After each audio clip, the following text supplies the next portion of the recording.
Hello, I'm Eagle Gardens 1 on Instagram, and this is fucking talking shit with Eagle episode 224, the motherfucking wormhole. Hopefully you guys are doing pretty well tonight. Very sorry on the late start. Holy cow. Fell asleep, guys. 2 nights in a row. Listen to myself in the background here. Get chat going. Just in case somebody does pop up. Says 5 watching. Hello everybody.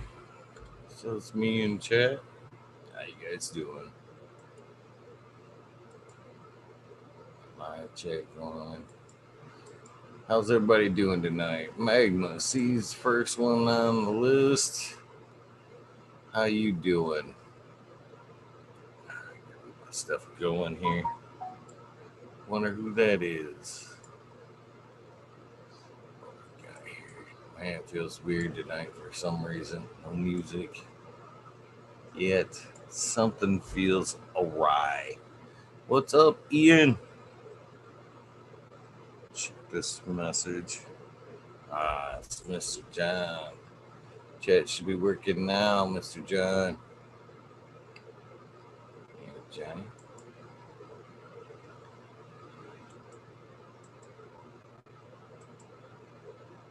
Live chat going. Cheers, everybody. Rumboy 7426, Voodoo Ultras. How you guys doing? Hey, what's up, Eagle? What's going on, Johnny? Man, that was a great thing last night, man. Freaking hurt though. Yeah, it was. It's freaking painful, but I loved it. Yeah,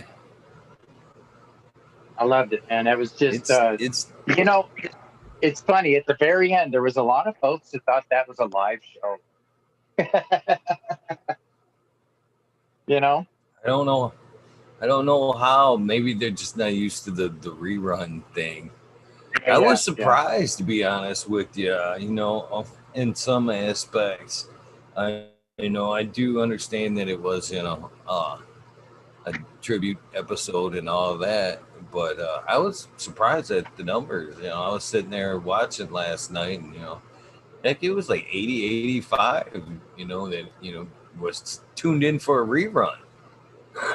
Tuned in for a rerun. Yeah. I couldn't believe that. The show had pulled down that kind of numbers for a rerun. But I was being Valentine's Day, and the fact that it was his birthday too, and a tribute. I think that had a little bit. I think. Well, I actually thought that Valentine's Day would have been like worked negatively towards it. Everybody out there, significant other. Hopefully, right. Hopefully getting some. Hopefully getting a little bit. I agree with that. Dude, I gotta shut this thing here so I can see. It's blinding me through the screen. I don't know how it is for you guys. I totally planned on coming on at like 1:30, and fucking completely crashed out again. Yeah, I thought you were too, That's why I came on and said, hey, what's up? This is no word of a story, no word of a lie right here, Johnny.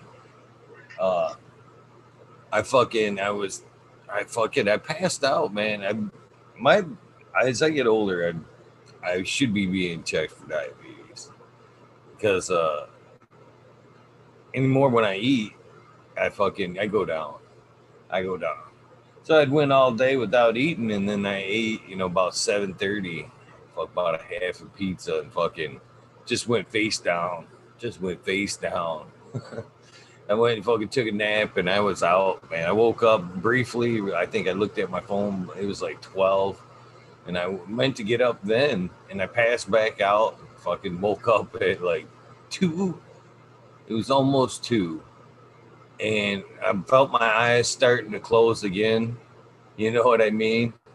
To fall back out. And this is where I'm saying this is no word of a lie. I heard a voice in the back of my head that said, "Get your fucking ass up. Don't you cancel out on them fucking people again. Don't you fucking cancel out on them people again." And I fucking practically rose up. I was like, holy fuck. You're right. I can't cancel on these people again. Yeah, we respect you, brother. we all have our times when we need to catch up. Today, I got up early, did a bunch of stuff, paid my rent because I hadn't been able to get a hold of the manager lately, my lot space, and I got back. I took my dog for a walk. I got back, and man, I just dropped. I had no energy left after that, and I passed out. I didn't wake up till about 5, 6 o'clock in the afternoon. Couldn't believe it. Just dropped out. Boom. So you're not the only one that's going through that. There's I don't know what that is. Not much. Yeah. I know. Makes me worry about us both, Johnny. Makes me worry about us both. Yeah. I know that when I'm low on energy and I eat something, my body just wants to lay down and relax after. The last time I got my medical card, that doctor was actually the guy that got on my ass about that shit. And he was like, man, you gotta start making some better choices. The way he explained it to me is, he said, every time I eat, basically, my body's producing insulin spike because my body doesn't know how to process it all at once. And then I get that insulin spike, and then what basically happens is your body's shutting down because it don't know how to deal with the sudden spike of the insulin. So that's its defense in saving itself is shutting down. Yeah. Well, I know I only eat once a day, so when I get my meal in, it wipes me out, That's me. That's yeah. I'll tell you the same thing the doctor told me about that shit. He was like, quit that shit. Quit that shit today. I can do about it. There's nothing I can do about it. Start fucking snacking through the day. I know it. I'm the same way. I'm the same way, Johnny. It used to be that work till the end of the day and then get that meal in and pass out. It used to be the routine. Yeah, the routine. Yeah. Well, before my diverticulitis really kicked in, man, I'd eat 3 meals a day, no problem. I'd have my breakfast stuff, my lunch, my dinner. But now, when I eat, my diverticulitis is kicked in so bad that when I eat, it feels like I'm eating bricks. When it gets into my stomach, it's just really, really heavy. And it hurts to digest food. So, since it hurts so much to digest the food, I just don't eat as much. It solves a little bit of discomfort throughout the day. It's no good though. I know. Cheers, Bingus. Bingus. I wanted to, Bingus is just rolling through chat there. I also wanted to, by your reminder, thank you, was today's Miranda Family Farm's birthday. Yeah. Is it Jane Dirt's or is it his? Is it Miranda Family Farm's birthday? Is it Jane Dirt's? Well, Miranda Family Farms, I know it's his birthday today. Okay. Yeah. I know they're a couple there. So I wasn't for sure if it was hers or his. Because it was on hers. I seen it on her page too. Well, she was probably sure announcing about him. Unless maybe her birthday is today. I read it, and as I read it, I was a little confused if it was his or hers. So it's probably his. It's probably his. Yeah. You're probably right. Well, they're entangled. They know each other. So, that would definitely make sense. Yeah. Most definitely. Yeah, we had a conversation the other day, before DOA's session. And working ourselves up to it, because he and I both talk to DOA at least twice a day, sometimes more. The man had a lot of stuff to say, and I was willing to listen to him. So he would call me, you know. Definitely good dude. Yeah, it was different to watch yesterday. It was nice look back. It sure It was a was. nice look back. I mean, you could see, man, it was refreshing, kind of, you know, to see his, oh my God, his smile and his laughter was just, it was just as infectious last night as it was before, you know. He just, You you know, know, the best part of last night was for me, Emma, Emma. yeah, Emma, not just that, but it was having seen her in chat, but moreover, it was the chance for her to get to see her dad tell the dad stories about him exactly. that she probably otherwise wouldn't have heard. Was Yeah, the highlight of my night. I seen her in chat, and then when he started talking about her, I was like, man, this is the shit that our kids want to hear but never hear. You know what I mean? right. Yeah, Yeah, as parents, when we talk about them and shit, and it was nothing but kind words for her. And I was glad that she was able to come back and see that. That was and he honestly talked about unprovoked her. what he said about her. You know what I mean? Oh That's yeah, yeah. That was DOA, man. He was showing his love the way he could, in the way he knew how. You know, and you know, when we had our conversations, he was even more prevalent at that point. You know, because he was just doting over her in his comments. You know, awesome, loved it, every bit of it. I'm so glad that she came to experience the man that we knew. You know, what's up, bingus. How you doing? Bingus, sir. How's How it are going, you? Johnny? Good to see you, buddy. See you too, sir. Yeah, I did great job. Yeah. And I agree. Having his daughter show up, that's pretty cool. I got choked up a couple times. I got to be honest, man. Oh man, I blew up, man. My eyes were so worn out at the end of the day. I mean, it took till, I think that's why I was so tired today. It was emotionally exhausting.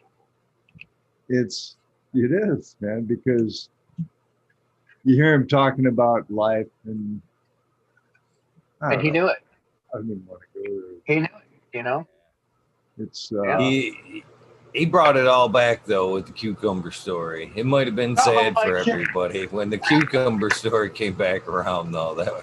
I'm sure that brought everybody a smile. Oh my God, I fell out of my chair when I heard that second time, man. That was too good.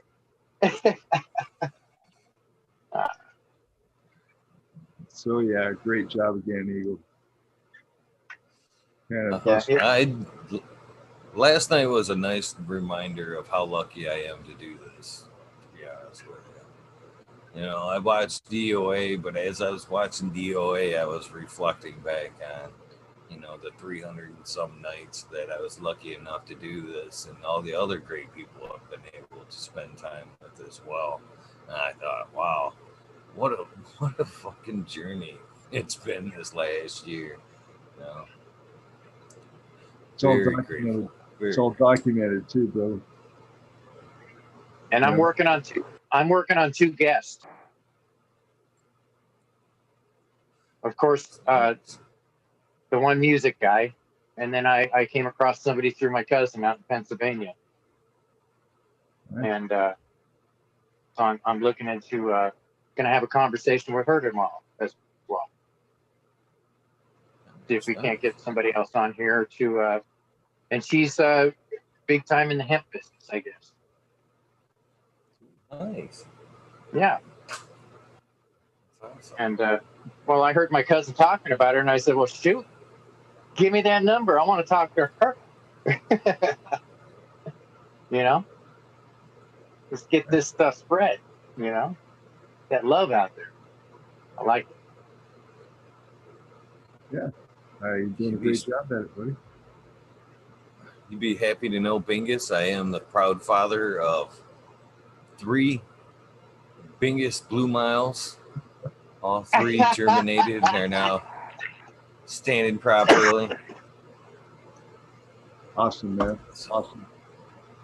I Can't wait to see. just took down Get out of that. number 1. I just harvested the number 1 pheno today, and it was probably 42 inches, okay, in height.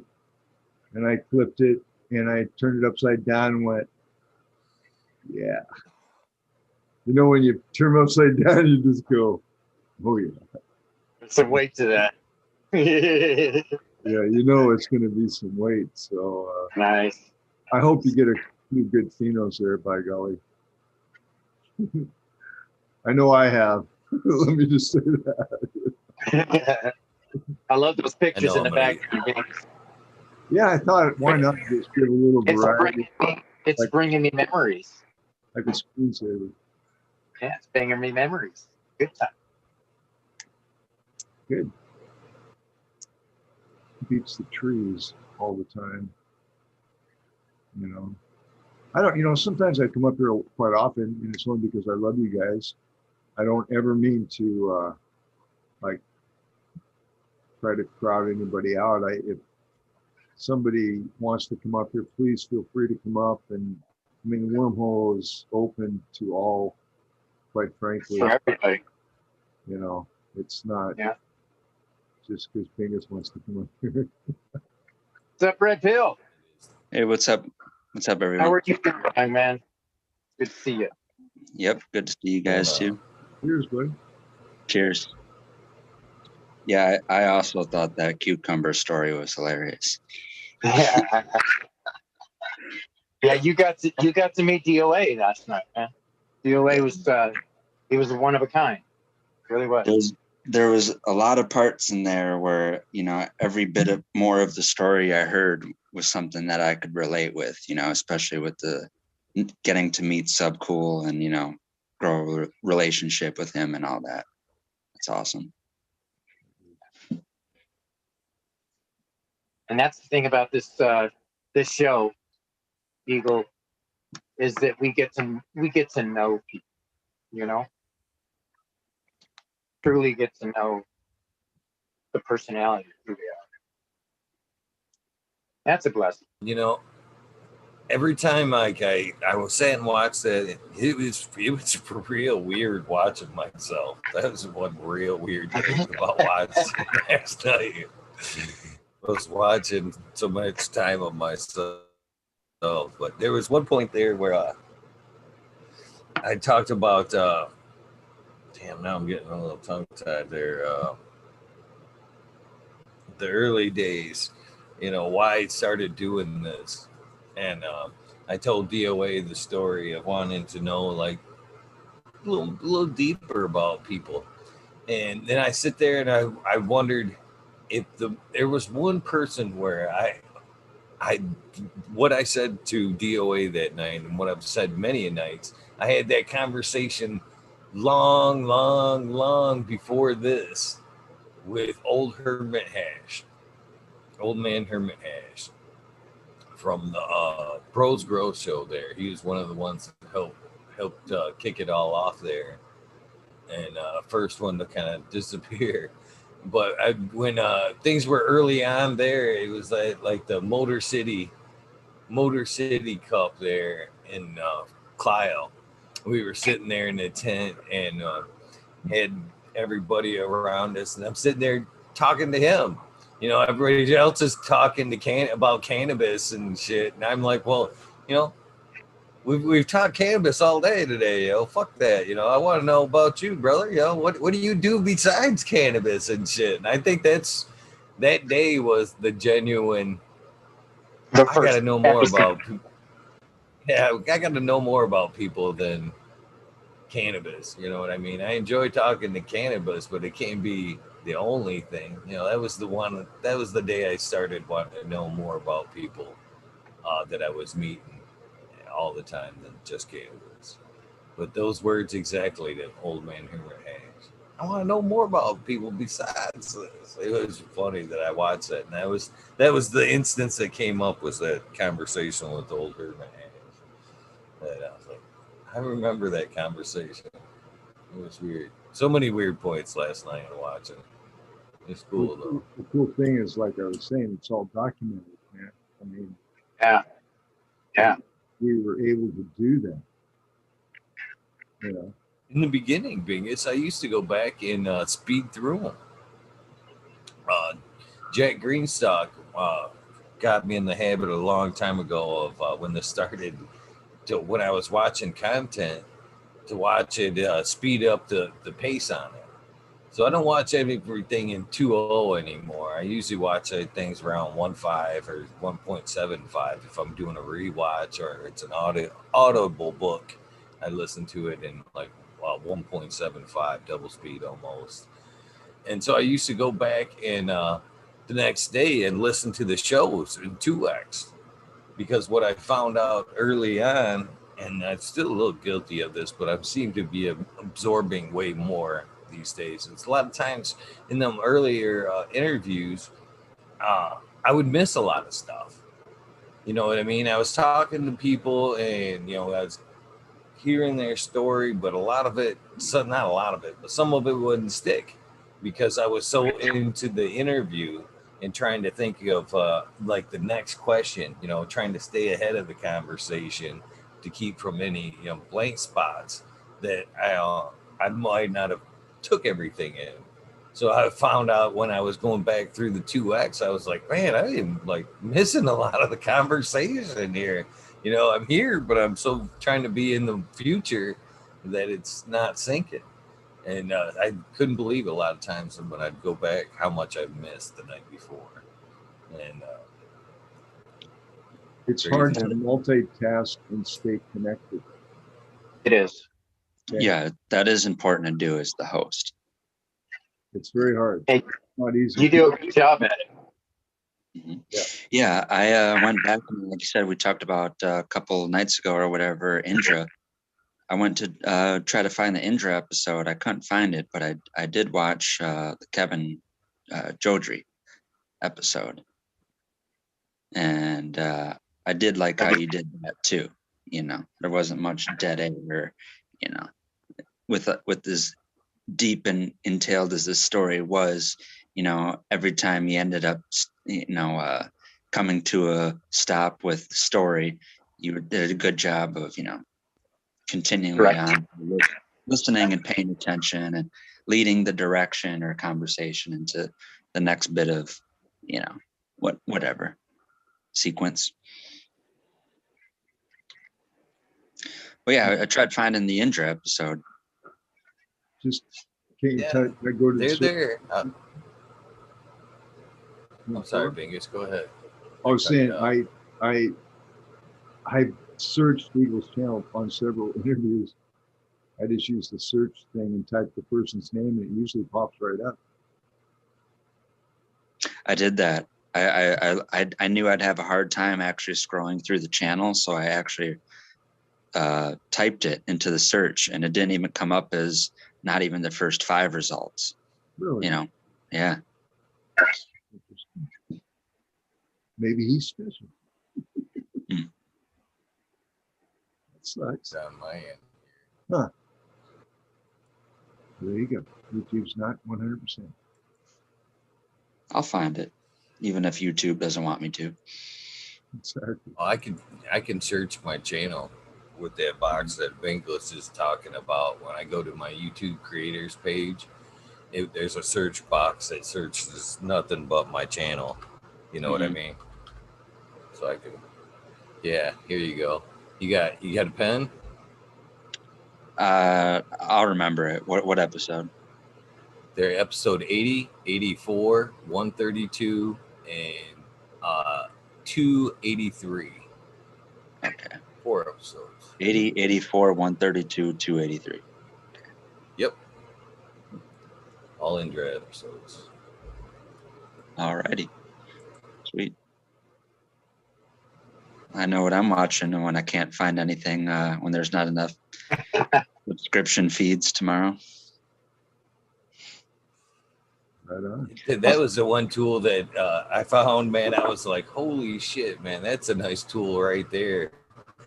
And being able to fucking that box, man, it's handy. With some roots popping in, man. I'm looking for smiley. Man, I'm hoping smiley pops on.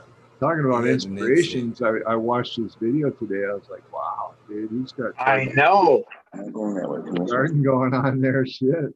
Yeah, that was man. Someday.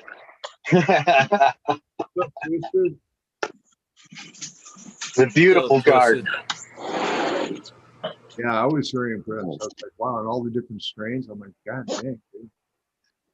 It's a living dream here, you know. Go on. What's up, everybody? Hey, buddy. Yeah. Bingus. Johnny. I don't know who else is here. That's redpill. Redpill, what up? What's up? Yeah, freezing up here in Michigan. Freezing everywhere here. We had snow in Oregon. Wait, no, I can't hear you guys for some reason. Let me turn my volume up. It's blizzard. There we go. I'm in Wisconsin, and we got 9 inches of snow, and it's -9 with the wind chill. Yeah. Sure. Yeah, heck, Galveston, or along the coast in Texas, they're getting snow. Yeah. Yeah. It's crazy. I'm getting friends in Texas showing me pictures. They don't know what to do. What the You remember I told you guys this was coming. They were making snowballs and screaming, "Oh, I got frostbite." I go, "You don't even know what frostbite is." Yeah. Your hands are cold, that's all. That was funny. We got Zippy Pinhead Olo. Hello, my fellow tool. How you doing, buddy? What's happening? Ooh. Madam T popped in the morning. Hell yeah. She's just looking for a sleep. Down to the road. One more day. You're down to the roads, brother. Oh yeah, I got to roll another one. Heck yeah. That was a joint from the park. I just got back from the park with the dogs and shit. I take them all late at night. It's all weird because like Attila will eat other animals. So You don't have to feed them. You don't have to feed them too much then? Yeah, right. Yeah, so I take my stoner nap and then I wake up at nighttime and take them out and come back. So I came back and I was like searching the YouTube there and I was like, damn, like nobody's on. And I ran across Hamilton Homegrown and I'm like, oh, Eagles Live, hell yeah. And I saw like 10 people on there. I'm like, I've been lurking in the background, smoking my joint, rubbing my dog down. She got a terrible rash. She got a vet appointment tomorrow.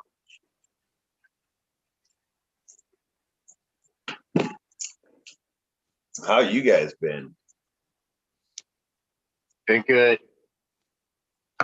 Been great. I caught Red Pill show the other day. You guys were talking about DOA or whatever. I didn't catch that. I've been sleeping the last couple of nights, but I caught Red Pill. I think that was the last show I caught a couple of days ago.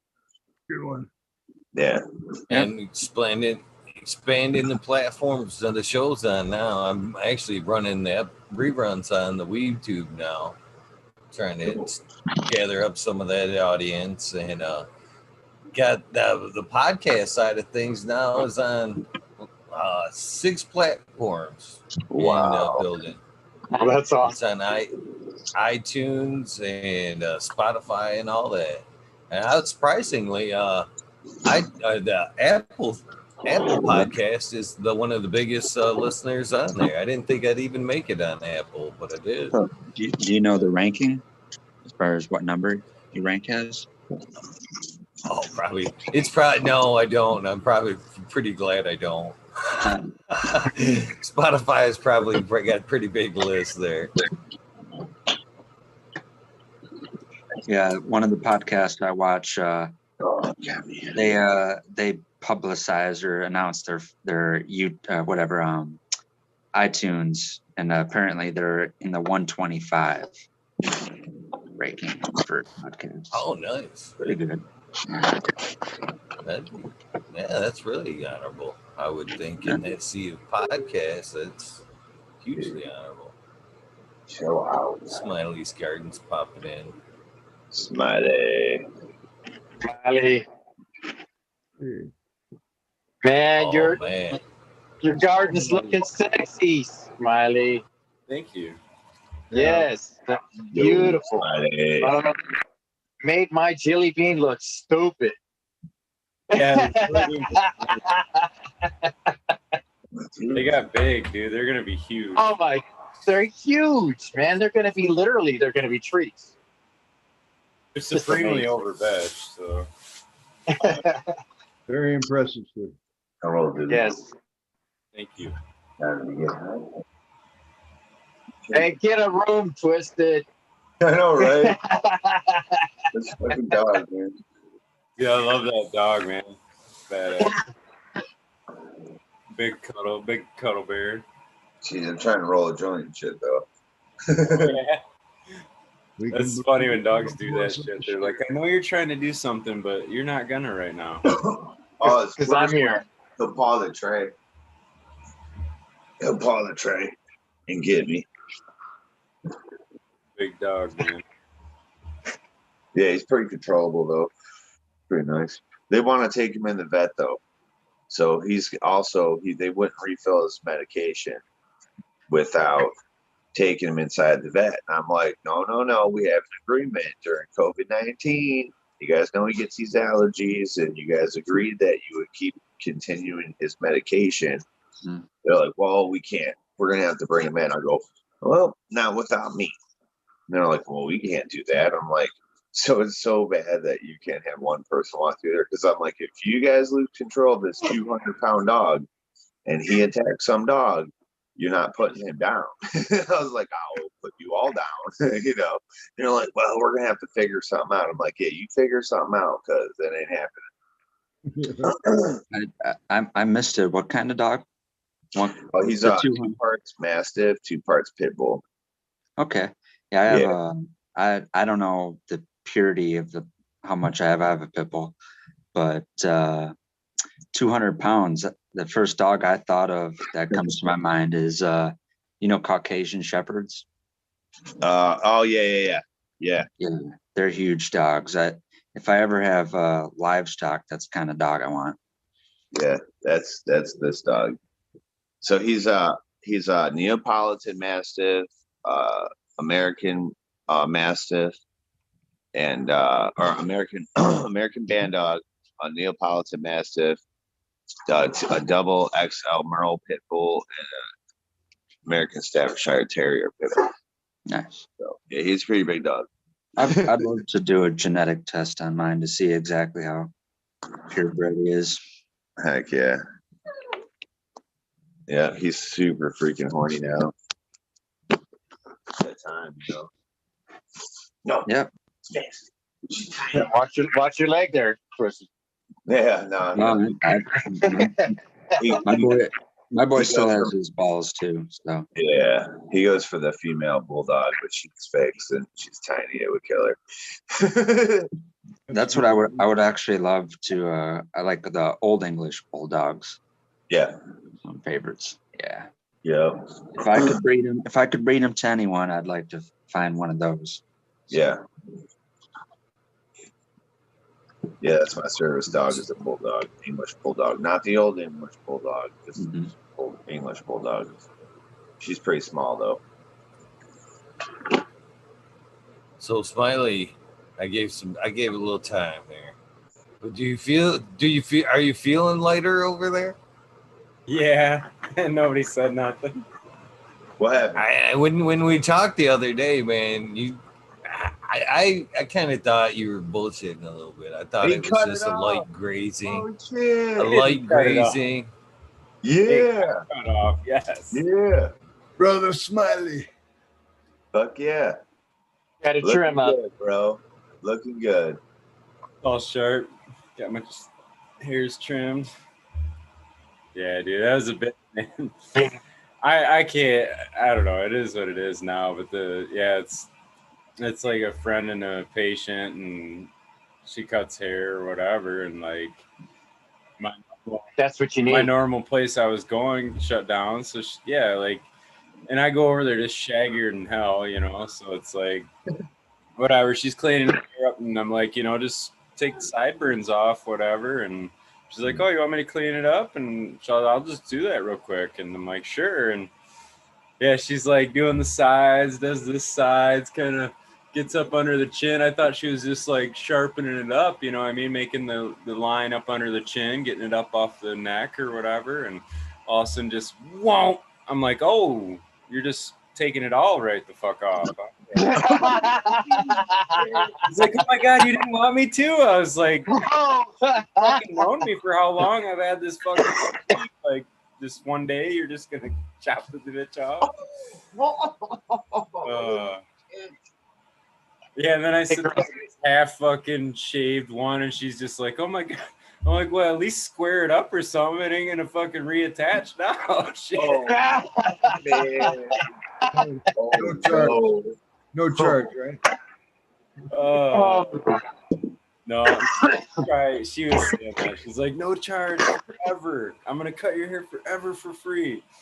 I'm like, whatever, man. Shit happens. Everybody's allowed a bad day. You know what I'm saying? Like, it's oh my God. It's hair, dude. It'll grow back. It is. Hey, you know what's awesome though? Now you and Spartan both have your own unique stories of how you guys lost your beard this year. You know. Yeah. So. Oh, that's right. Kind of cool. You look good at least. Thanks, man. Yeah, it's a little cold now. Would have been nicer to do something like that in the summer, probably. Yeah, transferring from the truck to the garden is a little chillier now, right? It is, dude. It's fucking freezing. It's like it out, man. It was fucking. I don't know where you guys in Michigan, but it's fucking blizzard out, man, right now. Yeah. Man, it was so rough today. I was in t-shirt and shorts walking my dog. Shit. No, it was so bad tonight. Like the bad where the wind's blowing. The wind is blowing and it's snowing. So like you can barely see to the end of your headlights kind of thing. And like, and then the road is completely covered. And so you're kind of gauging where you're at on the road by like your periphery or like looking for mailboxes and shit. And like trying to judge where the side of the road is just because, I mean, yeah, I went by a guy on the way home that drove right into the ditch. Because, I mean, I guarantee been kicked up, whatever. And the whole road was covered. I mean, it's pure white. You can't see I feel the white lines or nothing. Like it's yeah. And he just drove right into the ditch, you know. But, yeah, that's scary. That's scary. I know it was weird, man. I stopped to ask him if he needed a hand and shit. And I think he was kind of freaked out by it. Like, I don't know. He seemed really on guard. Like he was like, "Well, yeah, I'm good, man. You know, like I don't want nobody around me. Like I'm good, bro." It's like, all right, man. I just didn't want to drive by and fucking leave you here at 2 a.m. You know, like he might. Yeah, everybody's infected these days. You can't get help. Yeah, I was like, I'll give you a ride. I don't got a tow strap, but whatever. I'll fucking make sure you're not gonna freeze in your car. Like. So, yeah, he didn't want nothing to do with help at all. He was like, nope, I'm good. Good. All right, buddy. It makes me think either he was tore up or he was carrying. Either way, I was just saying, I couldn't drive by the guy and not say, hey, you know what I mean? Like, right? If he had help on the way or what the fuck, you know. It's... Cheers, Jack. Cheers, Bingus. Jack. Not much. So we're going to pop in and say hello. How you doing, Jack? Hanging in there. Popped in before I could read your comment, Jay. You're right, though. Smiley is setting the bar, not only in the gardens, but for grandpas, man. Yeah, he is probably the fucking youngest looking grandpa you'll ever see, man. It's hard to live it up to that grandpa status right there, man. He looks about like 30. How'd he be a grandpa at 30? I know now it's all baby face, man. I'm getting caught. It's funny, man. It's like you're beating me in the garden and you're beating me in the fucking grandkids as well, buddy. No, I'm getting lucky in the garden, man. This is the. Sorry, Jack. Go ahead. No, it's all good. I was gonna say, shit, are me and Smiley the only ones growing healthy plants out here? No, I'm just giving you shit, Smiley. They're looking good for sure. But I definitely try to keep it to that push to be close to that level if you're presenting out there. Don't always accomplish it, but it feels good when you do. That's for sure. Earth boxes definitely help when you get a good mix going and you're doing the testing and putting in the work. Cheers, Red Pill. I really appreciated your information about the glaucoma the other night. Yeah. I think it was cool that you opened up, and I'd never heard the numbers of ocular pressure before. I'd always heard that cannabis was good for glaucoma and it helped a lot of people, but I've never heard somebody actually say, like, I went from this score to that score, and like my family saw that when I used cannabis, it helped so much that they sort of couldn't deny it anymore. And I think the people need to hear that kind of stuff because cannabis is, in my opinion, the greatest medicine on the planet. Yeah. Most definitely. The normal eye pressure for any of you guys would probably test between 12 and 14. You know, it's always in the low teens of healthy ocular pressure. And then whenever they see anything over 40, that's when they almost want to go in for an emergency surgery. Wow. So I have a question on that a little bit because like a lot of people, especially when they first start smoking, they're less experienced with cannabis. Their eyes get really red.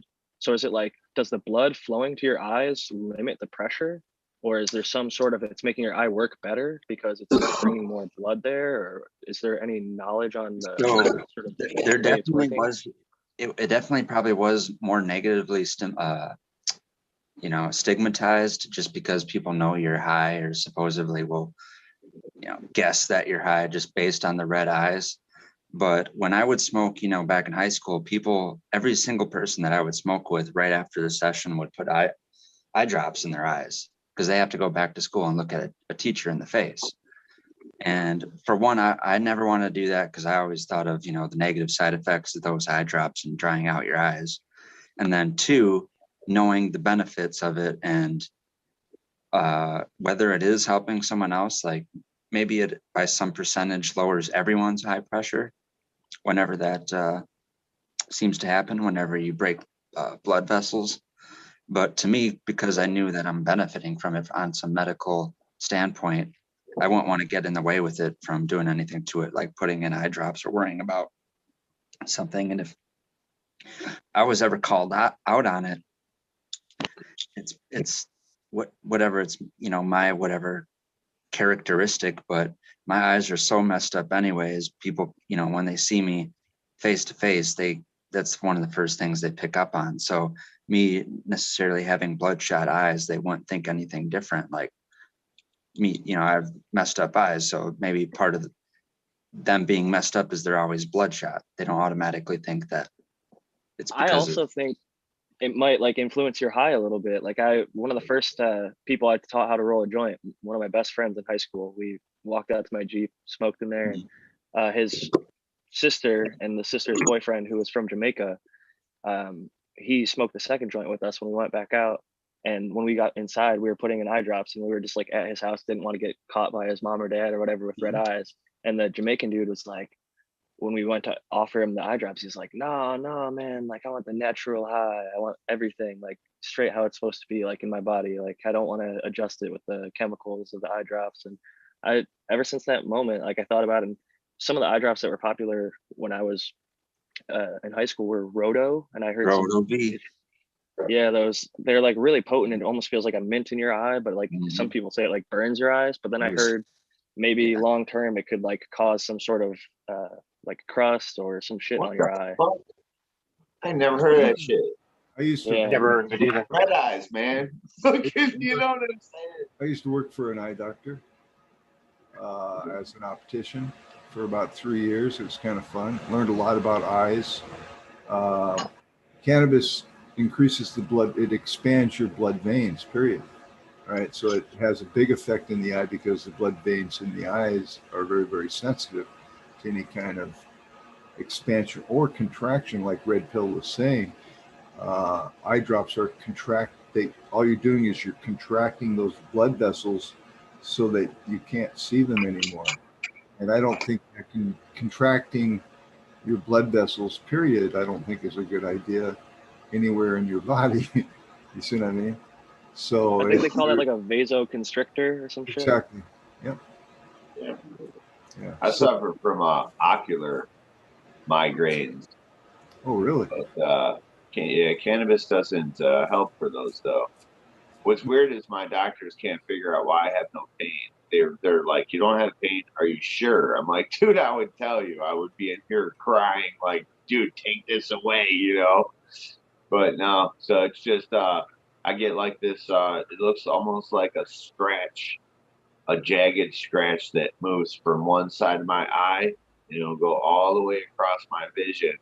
And inside that line, that jagged line, there'll be a whole bunch of triangles, all different sizes and shapes of triangles, and they're all blinking, all different colors, strobing like that, and they move across. When they get in front, Are you talking I about think when you hit DMT? No. Twisted? no. No. See, what I had was halos around lights. When my eye pressure would get out of control, Yeah. I'd look at a light and see a rainbow halo around each light. Wow. That's when the iris expands because you're bringing in more light. Yeah. You're talking about ocular pressure, where it's like pressing your thumb against your eyeball. Yeah. That's what Kylo Ren. Smoke some Kylo Ren, you'll get that. I love that shit. I got a question for Steve. No, that's just old age. Cholesterol deposits. As you get older, the conjunctiva of the eyeball will get looser, and you're going to see floaters and all kinds of shit. Wait, you'll see. It'll happen. Oh, I'm not even that old, and I got a bunch of them. I think a concussion probably knock shit loose if you played football. I see that shit. I have like hundreds. It looks like fucking my whole entire screen is got those little bubbles drifting across. If you look at like a white sheet of paper, it almost looks like there's like a piece of hair blown around on it. You're like, oh no, it's all fucking floaters or something, you know? Yep. There's a thing on YouTube you can look up. What is behind eye floaters or some shit. I just saw it today. Yeah. I was watching it. It's a good one. Yeah. Head injury, football. I broke my neck, playing football. So I definitely bashed my head way too many times. Fortunately, I had started smoking weed about the same time, and I think that's what saved me. I actually have a couple brain cells I can connect still today, but a lot of I know some players that actually went insane with that trauma. I mean, one guy actually committed suicide. CTE is no fucking joke. No, it's a real thing. And just the head trauma. There was a study that was done, and it said like 80 people that had THC in their bloodstream who should have died from the head trauma, like extreme motorcycle accidents, crazy shit. Trying to find that one, Jack. What is the name of that? Do you recall? If I don't have it off the top of my head, but if I find it sometime tonight or tomorrow, I'll DM it to you. But I think if you type in like in PubMed, severe head trauma, THC, and then survival, it can bring up the cues. But basically it showed people without any THC in their blood would die from similar like 55-mile-an-hour car accident, bang their head on the windshield type thing, like very similar age, health, everything. And the only difference was THC in the blood, and it allowed a big chunk of these people to survive in this experimental group that they looked at. Or it's not an experiment, it's an observational study. That would be crazy. Yeah. And that makes me think right now in my situation, they announced on Super Bowl Sunday, it's pretty easy not to forget, but they announced that Wisconsin wants to legalize recreational cannabis here. And then just yesterday, they announced that it's either Tuesday is in tomorrow or Tuesday is in next week, that they're going to start writing the bill, and it'll be legislated in summertime at some point. Hey, congratulations. Oh, hell yeah. What are you guys smoking on, by the way? I know Bingus has got some Blue Mile over there. You got a little Legend OG. I've got Chronic Skywalker and Frosty Russian in the same damn joint. What are you smoking, Smiley? Smoking on the mute button right here now. GG4. I just rolled up some Gorilla Glue. It's an oldie but a goodie, man. It's still one of my fucking favorite smokes. I swear, like, is it? Yeah, dude. The whole desert island thing, like, I honestly think I could smoke some GG4 for quite a while and be good. Like, what cut do you got though? I got Is it? There's one mine cut. I got Josie Wales cut or whatever. So. There's a lot of different flavors of the damn Gorilla Glue. That's why I don't really That's how favor. you grow it, though. Have you I ever mean- had have you ever had chocolate diesel by itself? No. But I'd love to though. I have. Yeah. I had it once. It's delicious. I like that more than the GG4 itself. Yeah. See, I'm not a fan of the chem, but I think it know definitely comes down to. It definitely comes down to preference, for sure. you're And I not think with the a fan of GG4, Ken, there's dude. Really? Sorry. I'm with you, Smiley. How you're not a fan of chem? How you not a fan of the What's Ken? wrong with it? What do you like about just Ken? not a terp profile favorite of mine. You know what I mean? It's not really just not my flavor. You know what I mean? I'll look for Chem some. dog, What's that? like chem dog, Yeah, chem dog, chem D, Well, chem cis. There's what's so many in- chems. Well, that's what I'm Chem saying. 91. I'm amateur, bro. I haven't had too many. You know, I've had some Gorilla Glue and I've had chem. You know what I'm saying? That what goes into it, you know, to try the different flavors out. You know what I mean? So I'm not really too big of a fan when I tried the chem dog or just chem, you know, whatever they may call it at the time. And then I've had multiple Gorilla Glues, and they always seem different. I've had the ones that are like the chem doggy to me. That's really like a gassy. It's a weird terp profile, but see, I stopped smoking now, so everything might taste different to me. You know, it's going to be a new journey this year for me. Totally new journey. I like to taste it. You stopped smoking cigarettes? Yeah, I'm like a vampire. Right on, man. Yeah, Right on. I've been vaping. You know, I'm still got a crutch, but of the whole, you guys don't see me without a black in my mouth. More power to you, man. Yeah. You need to stop this because But- that's, smoke the weed. My sense of smell and taste is insane, dude, right now. So I can't wait to see. So I mean, I might, go back and reapproach some of these profiles that I, didn't kind of find too. I wasn't interested in that well with Chem Dog or Chem, or Gorilla Glue #4. And I've had them all different kinds from different dispensaries and different people that grow them. That's why I asked them, which one do you have? Some to me taste a little sweeter, and some are straight, like got that chem profile in it, like that weird danky gas. It almost is like a musky mold, like a fungus taste to me when I smoked. You know what I'm saying? It's not that it tastes like mold or anything like that. It has that weird profile to me. Dude, I don't know think quite gas, how to call it. Like straight OG, and I have a Ghost OG that I would call like a gas, or a diesel kind of a flavor.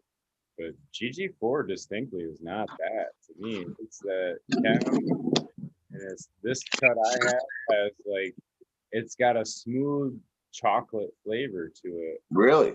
All like straight chem, but to me, I think why it really resonates with me is back in high school, I scored a fucking bag. Like this was back in the day where you got the fucking brickweed or you got what was called hydro, and I was friends with the history teacher at the time. He was actually really old at the time, but so because this kid was kind of my age, but he was about to retire. But whatever. The story was his kid robbed it from his dad's drawer. You know what I mean? And I bought the quarter for in the day, which was like $80, which was like a lot of money, back in the day. You'd almost get an ounce for that, you know what I mean? So, and it was the brickweed. But I paid for it because it was all tight green popcorn nugs and it smelled like some shit we'd never seen. And it was one of my favorite fucking weeds that I can remember smoking from back in the day. And GG4, I think it's one of those like smells ties to memory thing. And I think it hits that note that I'm like, that's the fucking shit. You know what I mean? Like, that's the shit. So the terp profile that you're kind of explaining to me, is it bitter? Because that's kind of what I'm thinking. Maybe the mold is a bitter terp profile that I'm thinking. You know how like blue cheese has that moldy profile? It's not mold though. It's like more bitter. It is mold, dude. Blue cheese is fucking mold. Well, I know that, but I'm just saying I'm trying to hit this terp profile. Like what's the chocolate? Is it sweet chocolate or is it bitter chocolate? No, it's I not think like milk chocolate. It's more like a dark chocolate, I would say. Yeah, like a bitter, more of. I gotcha. That's what I'm thinking with the chem. More of that. That might be where that fungus or that mold. I was thinking, but like I said, I was when I smoked. Things are so different. So different. Like things are. I would also say, unless you grew it yourself, it's hard to say that one of the best cuts of all time like is not good. Like Yeah. I'd reserve judgment on it until you get a really good example of it or grow it yourself. Yeah. With stuff like Chem 91, Yeah. or Chem Dog, whatever you want to call it. So I got introduced to Girl Scout cookies the same time I got introduced to my buddy's best cut of Chem Dog. And the people that brought it to me, whenever I had a situation where they grabbed nugs and didn't throw them in separate containers. And they were hyping up this Girl Scout cookies, like, oh, you know, you get to smoke the real Girl Scout cookies. We're going to bring it to you. You can check it out. And they had it stored in the same container as this Chem Dog cut that my buddy went let go of. And I totally didn't care at all about the Girl Scout cookies based on the fact that because they were stored in the same container, the Chem Dog overtook and put onto the Girl Scout cookies, or the Girl Scout cookies absorbed all of the terpene profile from this Chem Dog. So I'm like, well, that proves it right there, that if Girl Scout cookies is supposed to be this awesome weed, why didn't it overstank the Chem Dog? You know, But how do you know which one got which one? I guess you could assume the Chem Dog is what pushed onto the cookies, but you really don't know if they're mixed in the bag. Like, they're mixed in, no, it wasn't, they knew which ones were the same nugs. Yeah, but I get that, but like, how do you know if the Girl Scout cookies didn't give terpenes to the Chem Dog, or like what either one smelled like before? Recognition for Chem Dog and experience smoking it, and other times where I've had other people's Chem Dogs, like you're saying, that don't smell exactly like the same thing, but they have a shared terpene, where to me it's almost a night and day. I think I'd be able to distinguish right now, you know, Girl Scout cookies and Chem Dog, blindfolded, and, you know, jars under my noses, you know what I mean? I can distinguish Chem Dog, especially up against Girl Scout cookies. And I think especially because of this experience, why it would, you know. I'd like to grow some Chem Dog. That's all I want to say to that. Yeah. I'll just say that even if you do get the real cut, check out the grow off and look at how they give the same cut to 15 different growers and they get 15 different terpene results, and they're all across the board. So yeah, there's a lot of epigenetic changes. It comes down to how you cultivate it. But I do think that there are distinct, and I agree with you, if you've had Chem Dog before and you have a good idea of what it smells like, and if it was real Girl Scout cookies, then you have an idea they're going to smell pretty different. But I wanted to give the American one, who's been patiently sitting over there, who's got a nice Hermie from one of my seeds. I want to throw it out there to the community. My Velvet Punch Hermie on the down low, because it has Girl Scout cookies, and if you don't trim a skirt on Girl Scout cookies, that shit's, and Eagle had Hermie. Don't grow the Velvet Punch, fucking throw them out. No way, dude. I got 3 other ones that are looking really good, and this one, it wasn't like it was dangerous, and it wasn't like it's like you're saying, it's an underskirt. If I cleaned it up better, I would have never had them probably. But still, it ain't gonna hang out with me no more. Not this one anyway. But I got 3 other ones that are in flower right now that have no issues, and they're looking good. And one I still got in veg, that sawtooth one. I'm gonna get it bigger and take some cuts off of it. The sawtooth's the pheno to look for, from what I've seen from the people who flowered it. The guy who that was one of the best ones I've seen. I was planning on keeping that one anyway, just because I like the way it looked. Kind of looks like a fern.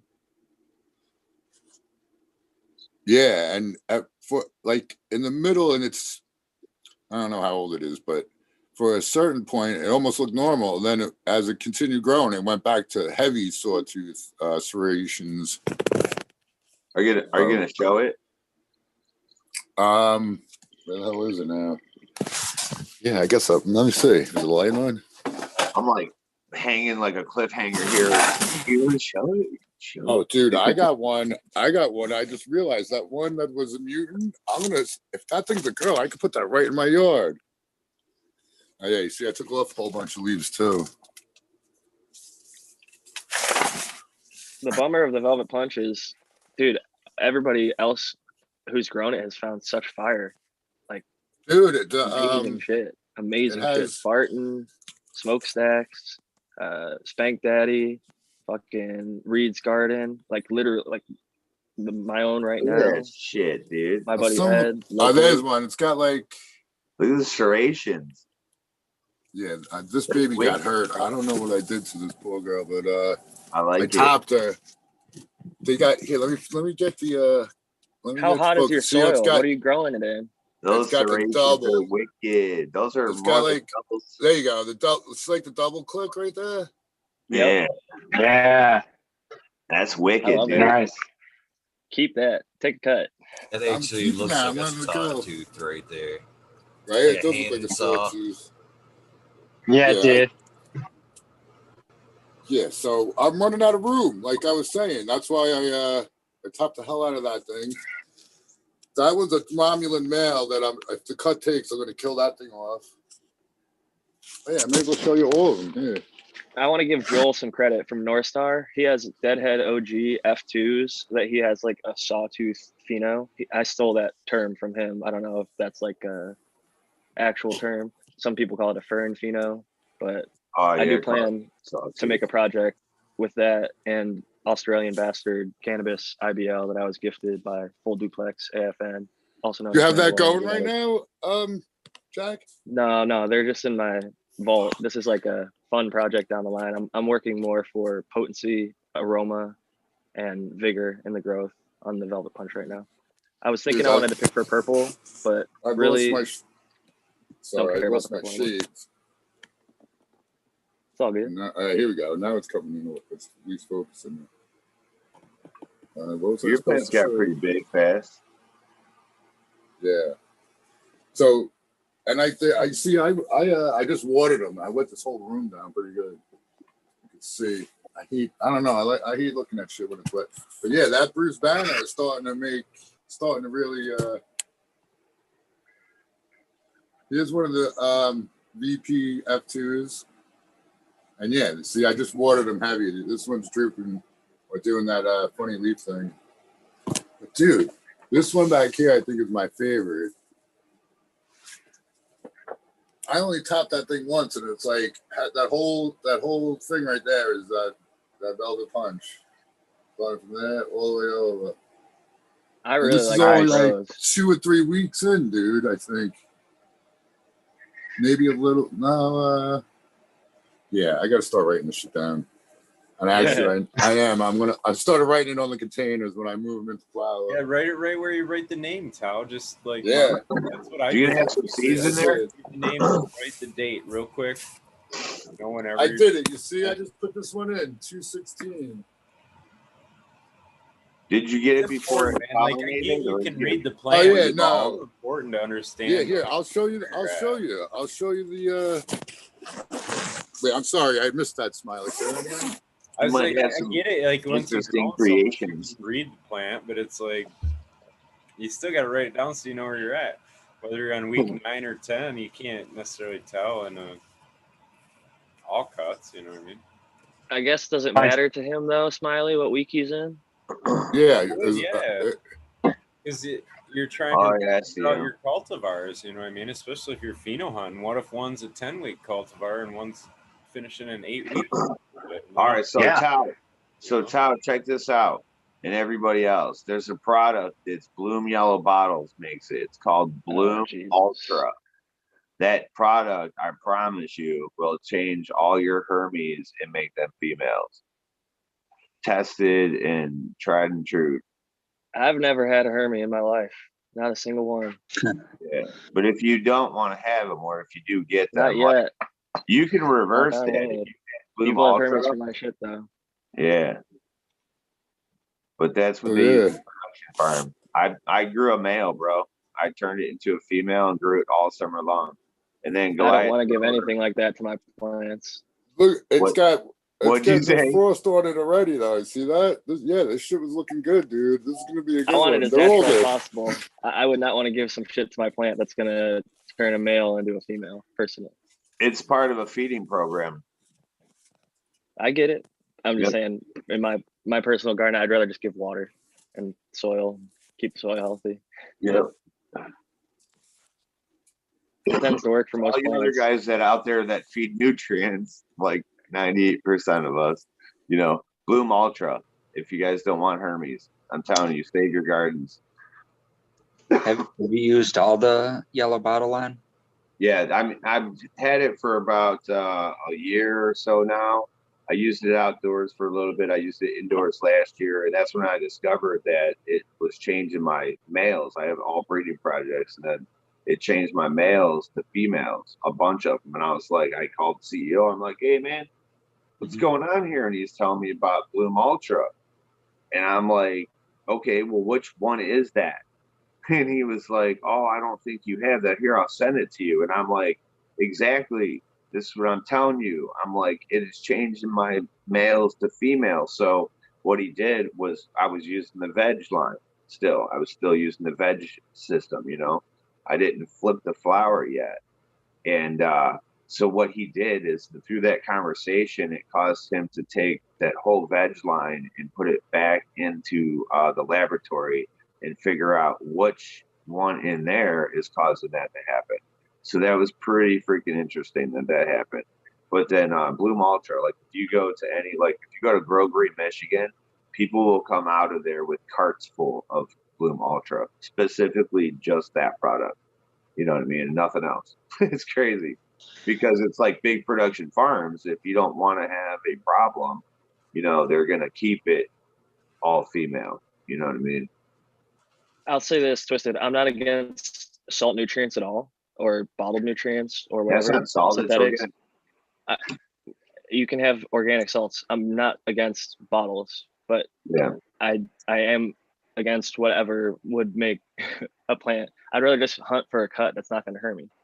You know what I mean? Than have to run for sure. a bottle that I have to buy every single run and pay more money for, when you could find a stable cut. You can go get some Cinderella 99, which has been around since 1999. It's some fire ass shit. Brothers Grimm still makes it from seed. It's fire. You can hunt your own cut, get one that's super stable, and then never have to pay for that bottle. So I'm just going to put that out there. I don't think that people need to invest. You can save your garden if you have Hermes genetics.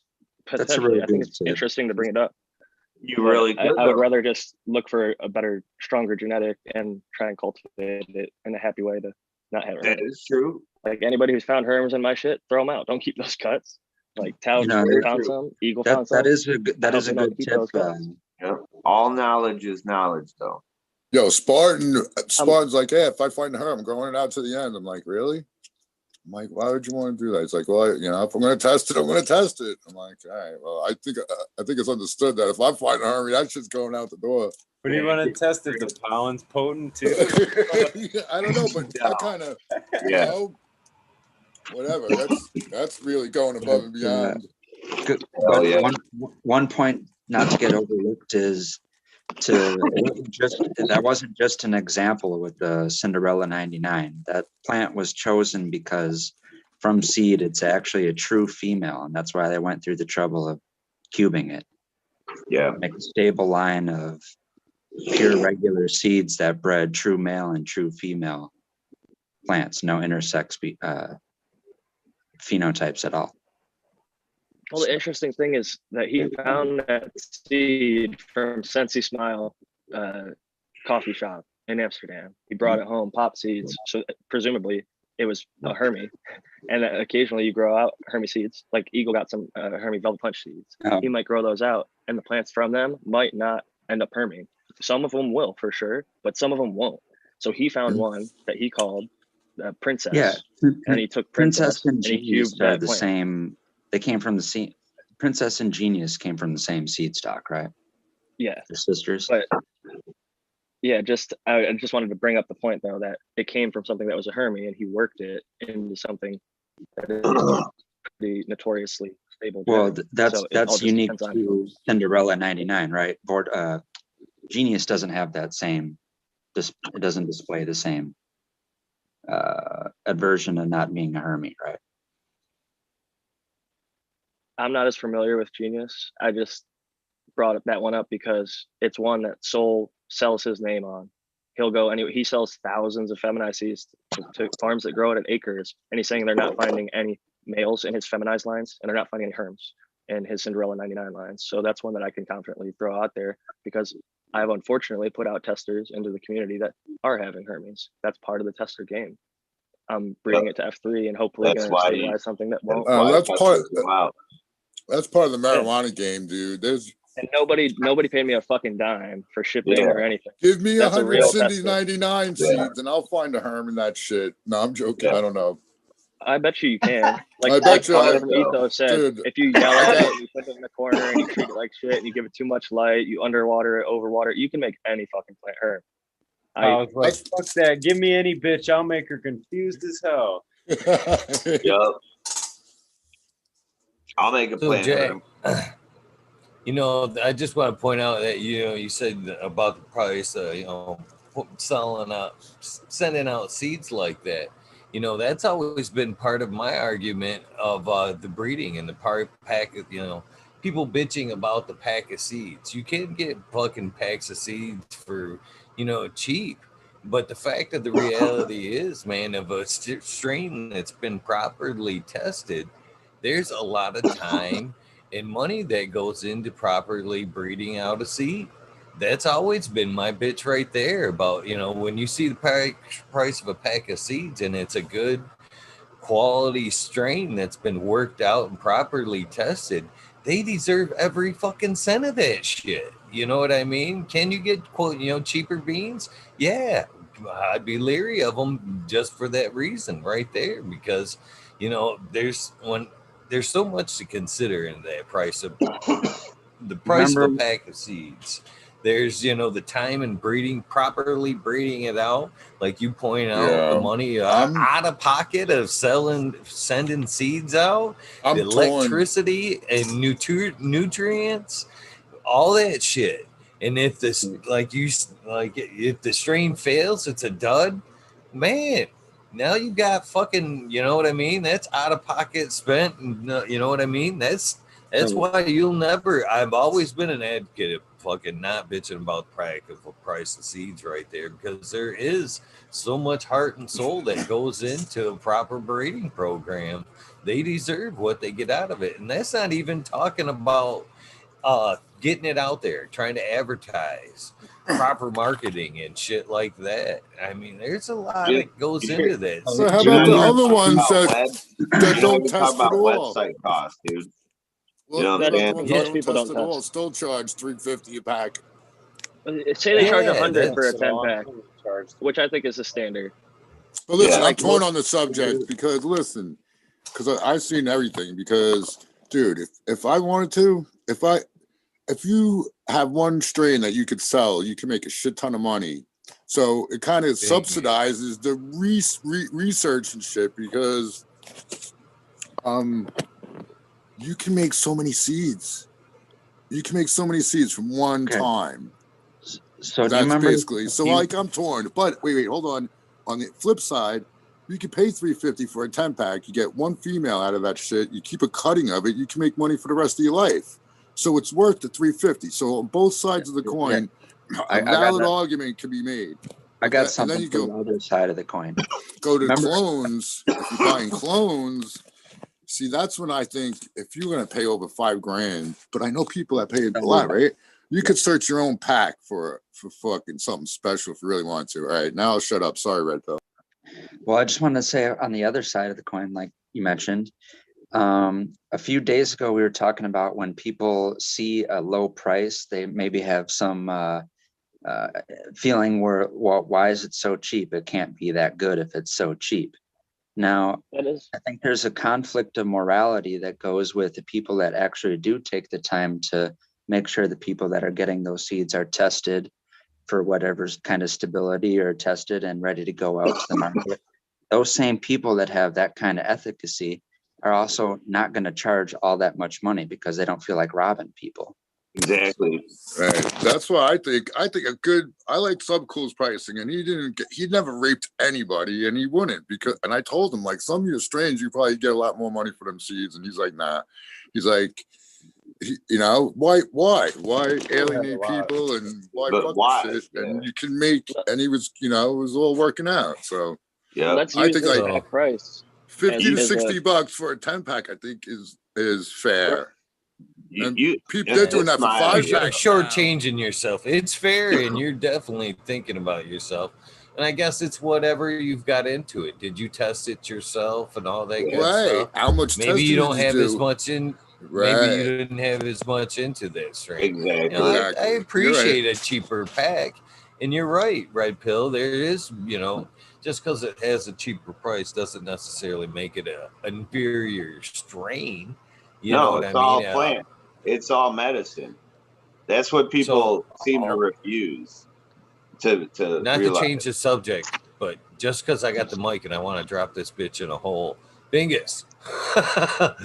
This is one of your fucking blue miles right there. See the taproot on that girl already? Oh shit. Fucking as long as my palm. Holy Wait till you shit. see this on. Look at this one here, bingus. If you can see that too. She's already fucking working on fish bones Dude, well, Wow. on that one. You see that shit? It's All a- three of them Big- are like big that. tail. All three blue miles. It's Yeah. a Wow. bigger strain. It's a bigger strain. I'm glad. Thank you for showing me. I appreciate that, buddy. That's I beautiful. worry. Talk about seeds. I don't talk too much about it because I problem I have with seeds, I'm just gonna say since I got the mic for a minute, is you never know what you're gonna get. And that's what it bothers me a little bit. And if I'm a seed producer, I should care about what you get. And that's Yes. you know. What do you mean by that, though? You never know what you're going to get as far as like something can harm me, or you don't know what you're going to get as far as like the flavor, expression, growth, and all that. I think Yeah. all of it. All the above. Everything. All that. You don't But know. like, listen, I'm pretty No confident. strains bulletproof. If No you run a strains 10-pack, bulletproof. Like Tao says, right? But if you run a 10-pack of seeds, you should be able to find a female that's pretty damn good. I think Yeah. like that's like, And I'd say there aren't any bulletproof strains yet. There will be eventually, and it's because people need to take the serious dedication and the time to do that, and then only release those strains once they're already that stable for you know, whatever a lot of people, or expressions. You know, I hear a lot of people. Sorry. I was just going to add, we can make it just like the fruit and vegetable world. They're not doing something that's unobtainable to cannabis that we can't overcome. You know? Yeah, well, I find we don't want to do that though, because first off, there's no variety. There's all the fruit is like the same, and even the seedless watermelon's got some seeds in them. But Yeah, I there's digress. hundreds. There's literally 200 different varieties of watermelons. There's thousands of varieties of How apples. many in the supermarkets? 10, 15, not even. No. Yeah. When you go, hold on. When you go to the supermarket, you might only find one or two, but if you go to a farmer's market, you might find 20. Same with cannabis. Kudos. Yeah, exactly the same. But so yeah, that's the fun of what it. was I gonna say now? I don't know. Some of the seeds I got for free were the best plants I grown probably, and some of the ones I found in bags too. And this was like before people were like making like long time ago when those seeds were like from fucking dirtweed and shit. There was some really good ones, dudes. Yeah. If anybody looks at the paper though that I sent out or the email that I sent out with my seeds, the one thing that I said is it's a tester. I listed off all the genetics, and if you know anything about cannabis, there is Girl Scout Cookie and OG. Those both come from hermaphroditic strains. And I said they're testers. You know, watch them carefully, and all that good stuff. But the main thing that I was talking about earlier with Bingus when he said you never know what you're going to get. Now that I've tested them, I know that there's a chance that there's going to be hermes, so I could warn people before they grow them. Hey, these do herm if these circumstances are met, and also they smell like grape most of the time, and they smell like fuel most of the time because every single person. What? What'd you just say, dude? They smell like They grape. smell like grapes. Okay, You I didn't thought say weed. it was totally different. I was like, wait, what? Raid. This is Raid. this is a question I want to ask you guys because I wanted to throw this in earlier. You know, when we were kind of talking about this. You know, so through the natural process of selection, this is what made me throw down that next seed. You know, it is possible to get herms, as we talked about. But like in my case, and I want to say, I did that one I grew out did go full term. I didn't catch quite with me and you discussed this. I didn't catch it, on the lowers, and I let it grow up, and it produced bananas again. So I let it grow up. I did enjoy the smoke, to be honest with you. I really enjoyed it. It was, I had that grapey, fuely taste that just like you described. It was good tasting cannabis. But I did keep all those seeds, and I've got two of them right here. I got two of them right here. Bam, there's another little velvet punch. I guess that'd be an F2S1, basically, right? So,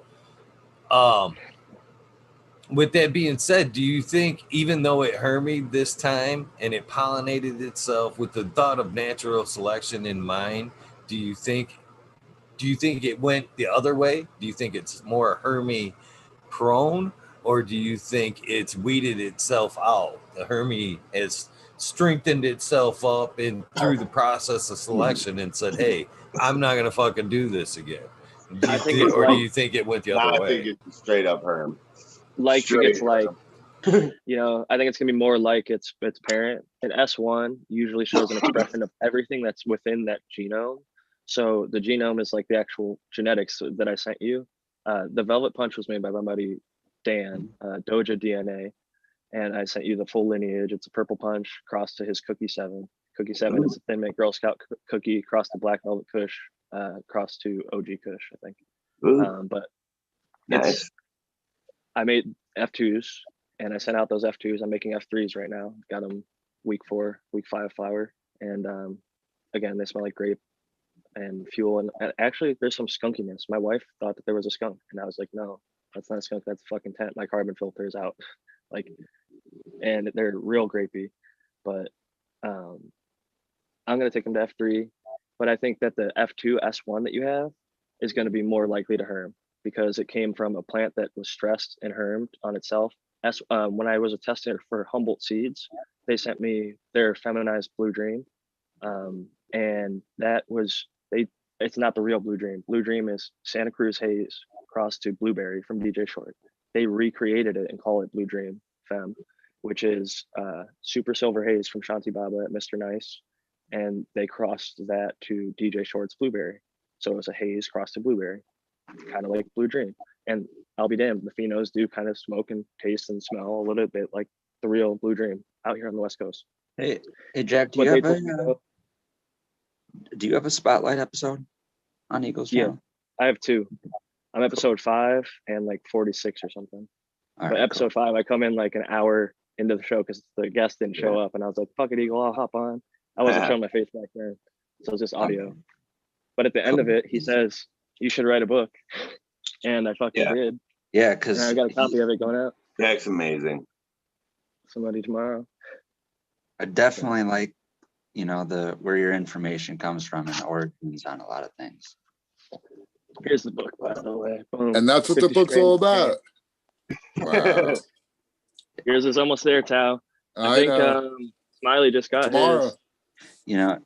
It's hard all the way in the UK over there. That's pretty awesome, Jack. Yeah, it's got your heart some good, brother. Dude, that's a pretty great and more to come. Eagle. Great shout out to Eagle, dude.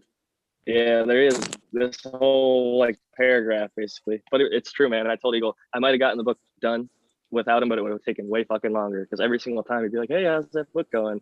There'd be times I'd have writer's block, or I'd be fucking struggling with editing, or my computer would crash, and I'd just say fuck it for a week. Fuck it. Yeah. He'd be like, I'm right man, there in the conflict of trying to train myself to write a memoir, and I'm only 30, so I'm, what I mean. Got to start sometime. Shit, you never know how long we got on this life, Yeah, you should, dude. Just start jotting it down. It starts off an autobiography, and it becomes a biography. Somebody else will end up finishing it for you. It won't be the same story when you recall it at age 80 as if you write it today. Right. Every journey. You don't remember shit. I want to give a quick shout out to Surrounded by Keith. I think I haven't seen him in a good to see you, man. Everybody, Keith in the chat. Yeah, shout out. Hey, Keith. Bro. Also, Grokowski, how you doing, buddy? Chicha B, Mystic Grower, Chad, Berry Farms, all you people. I'm sure I'm missing a few, but it's good to Yes, see shout everybody. outs to the chat. Yeah, cheers. Everyone out there is great. Mystic Grower got a book. She posted. I saw her with her copy. Thank you for the support, and so many people in this community. And honestly, I meant what I said on the back of the book, that a lot of you probably wouldn't have known who I was or even gotten a copy of the book if it weren't for you coming on here all the That's time. right. Talking to people. You're welcome, knowledge, Jack. You were out there long before this, brother. Oh, does anybody just really know anybody though? I'm a serial killer. You guys would have never Nope. guessed it. Vin Diesel, don't implicate yourself on the internet. Oops. What are you doing? What Bad y'all don't know is Santa. I sent Tao's book to Vin Diesel's house, so when he gets it, Hell you'll know.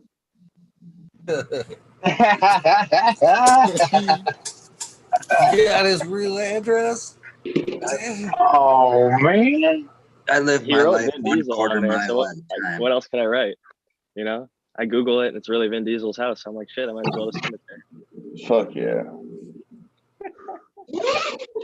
You guys want to see some crazy genetics?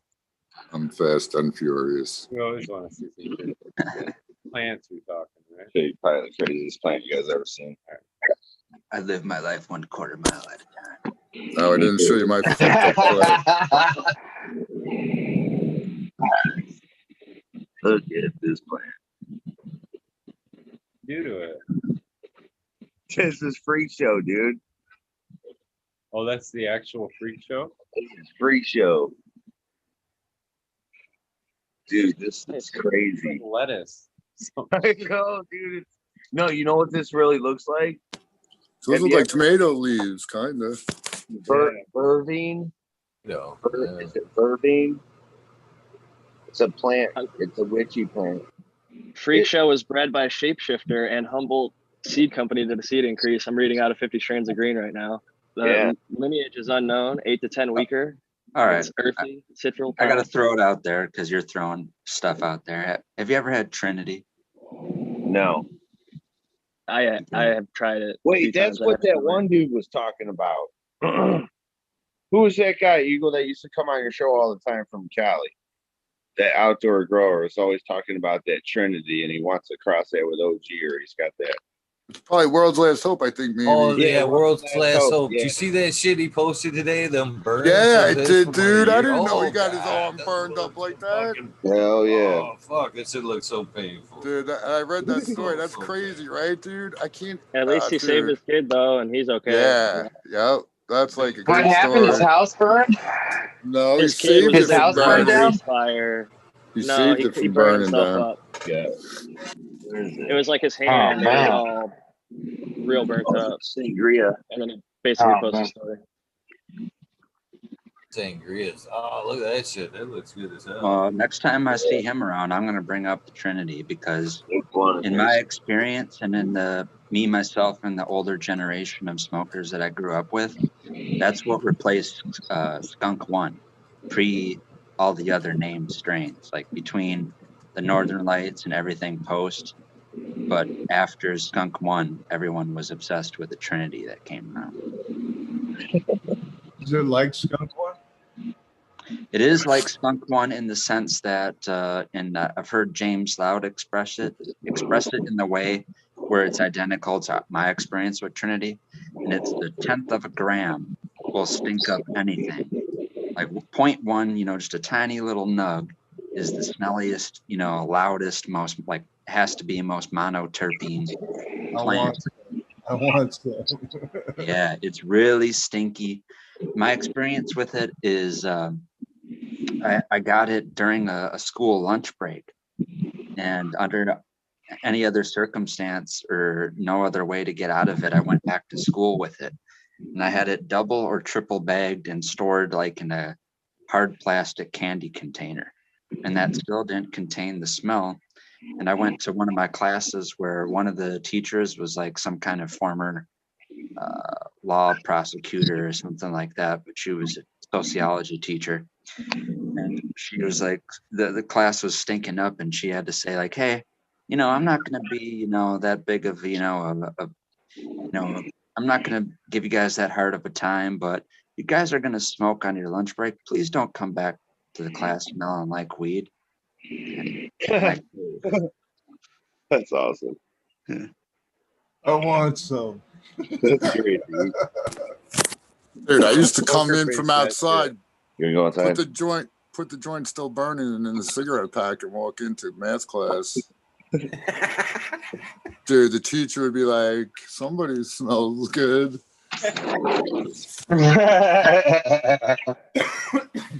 So when you're Vin Diesel, people just don't call you out for smelling like weed. Everyone just tells you you smell good, and they start flirting with you. Yeah, Like that's in what it your sounds that's like. right. office, Tao's teachers.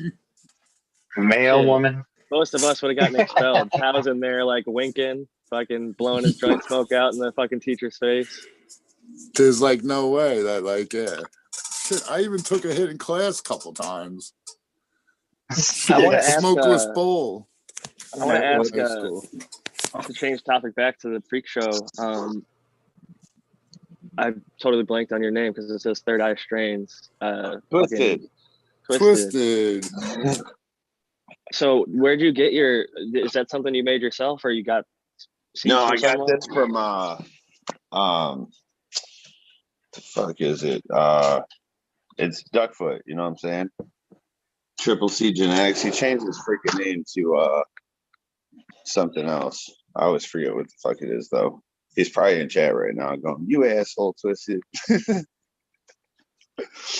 But yeah, he breeds Duckfoot. He has all kinds of different variations of Duckfoot. You would probably I got a Duckfoot. orthodox breeding that he does, but I love it because he's adventurous, and like I always say, it's a plant. It's a plant meant to be done with some things to it. You know what I mean? You can't Triple get C. without doing some things and trying some things. So he experiments and comes up with creations, and then he also got the freak show, and then sent it out to a whole bunch of people. Hey, Twisted. What's a? What do you think of my Duckfoot? Oh, nice. Hell yeah. Frosty. It looks frosty. Yeah. That's what you call a Duckfoot, right? That kind Yeah, of when it's leafing? got those only three, and then it's like stuck together. Webbed leaf. Well, mine's got five, and they layer underneath. They're webbed, each other. right? Yeah, they Nah. have two web. No, they're not webbed. No, they Well, literally, like, I'll pull one off. There is Here. different variations of See this? Duckfoot, though. That's the thing. You know what I mean? That's a five Yeah. leafer right there. Every one of them are Look five at leafer. that. Now, is You know? there something Yeah. positive from a Duckfoot pheno? Is that like what's the purpose of the Duckfoot? Or what, Okay. is that following trait, a certain trait or something? Yeah, the cops won't arrest you when they see it in your backyard. Oh, you're just trying to disguise it? That's the whole. No, I don't know. Yeah, Well, that's what the the whole novelty. It That's what it actually started. looks Yeah. What I heard is its adaptation of the plant to try to run weed away from the center of the plant. Yeah. Wick all the moisture to the outside of the leaf and drip off the plant. Oh, interesting. The thing with the freak show is that it gets better light penetration too. So some of these morphologies do have their advantages. So I do think that it could have started as something, oh, that's interesting, I'm going to breed that and see what it does. And then they find, like, with the freak show from Shapeshifter, it's a different one, it sounds like, than what you're Did you growing. catch my when I explained the It's the same as that. He got his from Shapeshifter. He got his from the real shit. I was gonna buy them, and then I did a live, and I was talking about buying them, and he was like, "I got them. I'll send them to you." And I was like, "What? Holy shit!" Because they're like $200 to $500. Yeah, that's sweet. This Johnny. isn't a Doug feed. This is a mutant one now. Look at this shit. So Yeah. the duck foot that I'm used to seeing, Johnny, actually doesn't look like yours, but yours does look like a duck's foot, but the leaf is actually going underneath. The duck foot I'm used to seeing, it's actually like it literally molded lays together. up underneath it. Hold on, Tom. Yeah, What you the see fuck it's- you got, dude? Where'd you It's go? It's a mutant cannabis plant, dude. No, dude. Now, is that What a the seed fuck? or That's is about that the a, weirdest thing I've ever No, seen. in dude. What cannabis. the fuck is that? That's from the It's butter fucking butter weird. cheese, dude. One of the butter cheese. Remember, No, dude, I that's brought it out a almost couple of Freak times. Show. That's almost worse than Freak Show, dude. Look But at you know that. what? This Dude, is like that's pretty weird. 2-3 months old now, so that's the problem with it. What? I'll plant it though. I'm gonna keep it alive. What? Tao the- never kills anything. He just keeps all of them. Look at that. That's loves the all weirdest his thing I've babies. ever seen, dude. That looks like some weed back in the 70s. You gotta pollinate it if it's a female. I mean, Yeah, shit. dude. I don't even know if it's gonna be able to get. Yeah, I'm gonna. I was just about to unplant it No, just a it's couple minutes definitely a ago. female. I Dude, see- knock it up with that cheesequake. Now, would you We'll call see what that happens. tight I'm not- internodal structure? Is that what Like stupid tight, dude. The thing's ridiculous. And What's it's it like, smell yeah, like, it's Doc? What's it smell like? what's it smell? Lemongrass. It's in veg Yeah. still. Shit, you could barely get a stem rub off that thing. It's all leaf and node. Looks like a fucking What smell? revenge. What the What fuck? And- smell? Can you find? it kind of smells like parsley a little. Is that a revenge You bud? sure it's not? Subcool that- wrote that- that's one of the undesirable smells in cannabis to breed with. He's like, don't Thank you. pick parsley. He wrote No, that in one of it's his not a notes. re-veg. It's from a seed. Oh, really? Damn. Yeah. So I'm Yeah, that's what I'm wicked. curious about though is what Freak Show and Duckfoot Cannabis is going to be like. Is it going to be just because so the Duckfoot that I have is Freak Show crossed with Duckfoot. So Duckfoot took on its recessive traits to get its normal leaf structure back, I guess. That's what the breeder said for that one. So that other one's Freak Show times Duckfoot. The other one is just straight Freak Show. And I have actual Duckfoot. And I was like, shit, why didn't it pop those two? So I could add all three variations. And it's the true Duckfoot, where it looks like a duck, but it almost looks like a maple leaf or like something like a weird maple leaf, you know what I mean? Or something like that, or a oak leaf, something like that. It's weird. Yeah, I had some of that trait on my Tangiland where it was a tri-leaf, but it looked like a maple leaf. It had web in between the other leaves. Yeah, completely It was all connected. connected. Separated finglets. Yeah. What they- what- at one. I was gonna say, Sensi What's that, Seeds at Redpill? one point did have. Sensi Seeds at one point did offer a variety called Maple Leaf Indica. Huh. So Nice. it could be something, in that lineage Yeah. came out. And what I also was going to ask, if Jack, if you heard my description of the LA Confidential to Snowcap that I had from DNA's limited seed collection. It had an expression where it never stopped really adding more fan leaves. It went from 5 to 7 to 9 to 11 to 13 to 15. And then after 15, it kind of overlapped. And then in the center of the stem, it had a 3-leafer. So it eventually stopped at an 18 bladed fan leaf, and it had a 15 bladed fan leaf with look at that. overlapping 3-bladed fan leaf laying right on top of it, where you sometimes see in flower the nug that grows out of the fan leaf. In the petiole like this, kind of. Mm-hmm. Mm-hmm. Yeah, that one there's growing. Sounds like an That one's Afghani. crazy. A lot of the old Afghanis do that. Cool. See, these are the yes. things you got to get on your Instagram there, Johnny. I save all my leaves. So twisted. Every one of the You bet. leaves that come go off ahead, John. the plant, I save it. I got a leaf like Yeah, that right I now. save all my leaves. What's up, Jack? What do you do with them, Johnny, after you save them? I put them in a book. Are you pressing them? So I've got, Yeah. I press each one of my leaves in here. So when I have a library of each one of the leaf structures of my plants. Nice. That's awesome. That's a good way actually and I also- scientifically to document. Yeah, and I do that. I've done that with every one that I've had since I started. So I've got Oh yeah. half a book full so far.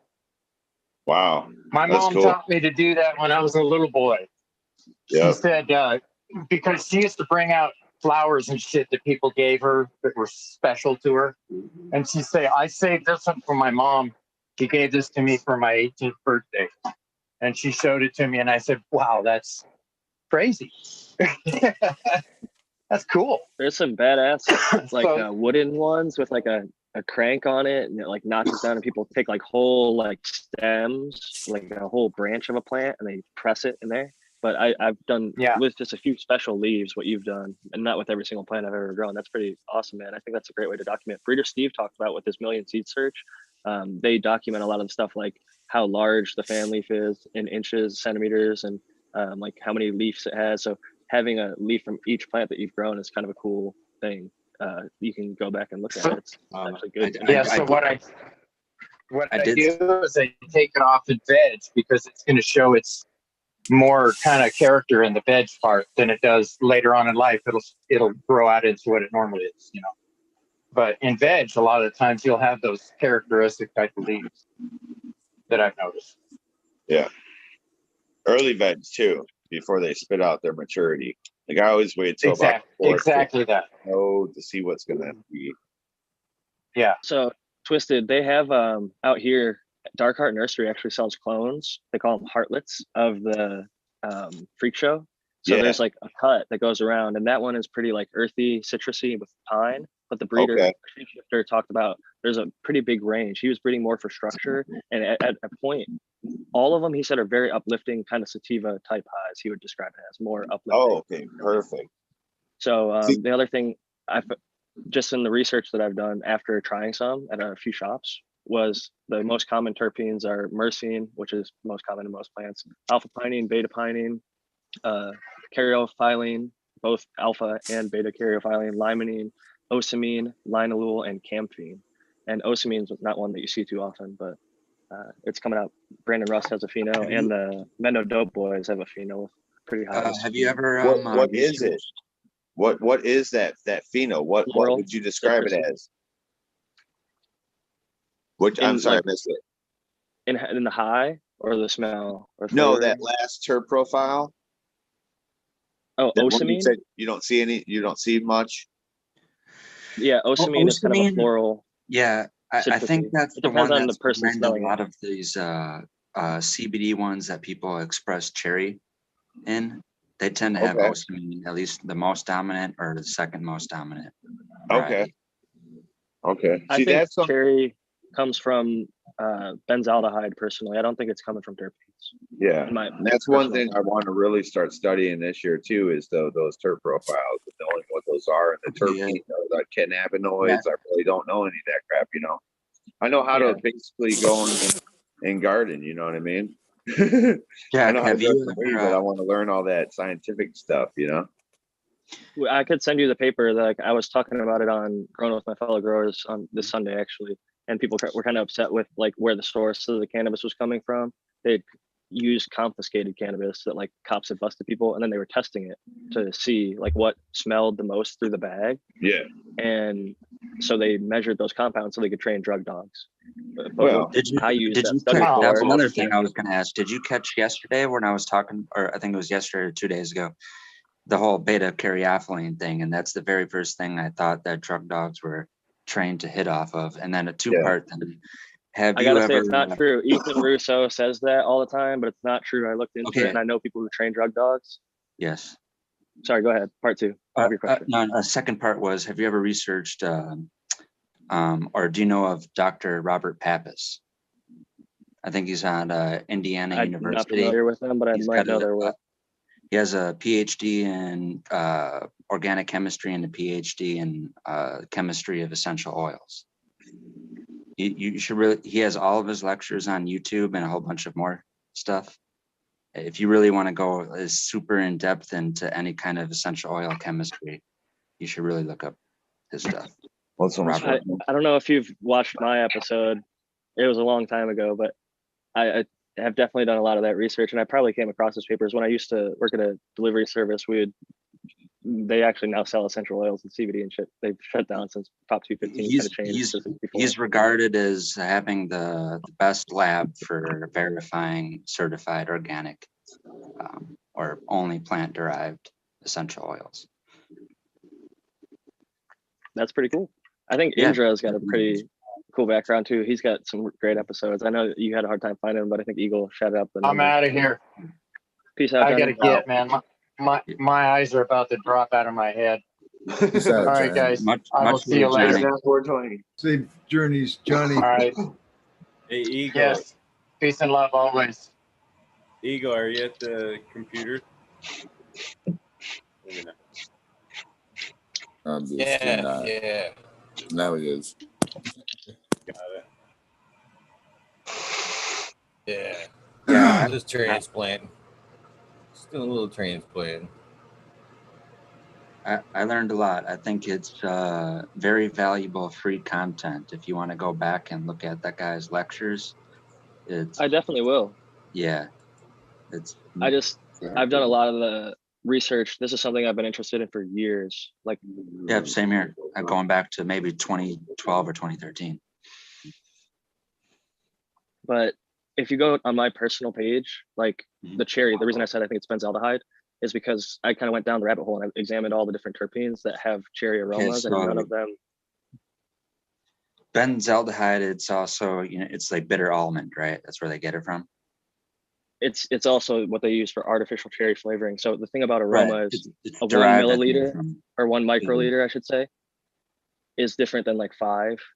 And Right. like with terpenes, you look at terpenes and they're usually between 1 and 6%. Some really good growers can get between 6 and 10% on a flower, which is a lot lower than cannabinoids typically are and other things. But most of the time, I'd say it's between like 1 and 5%. But even smaller than that are esters, aldehydes, ketones, Yes. flavonoids, other things like that.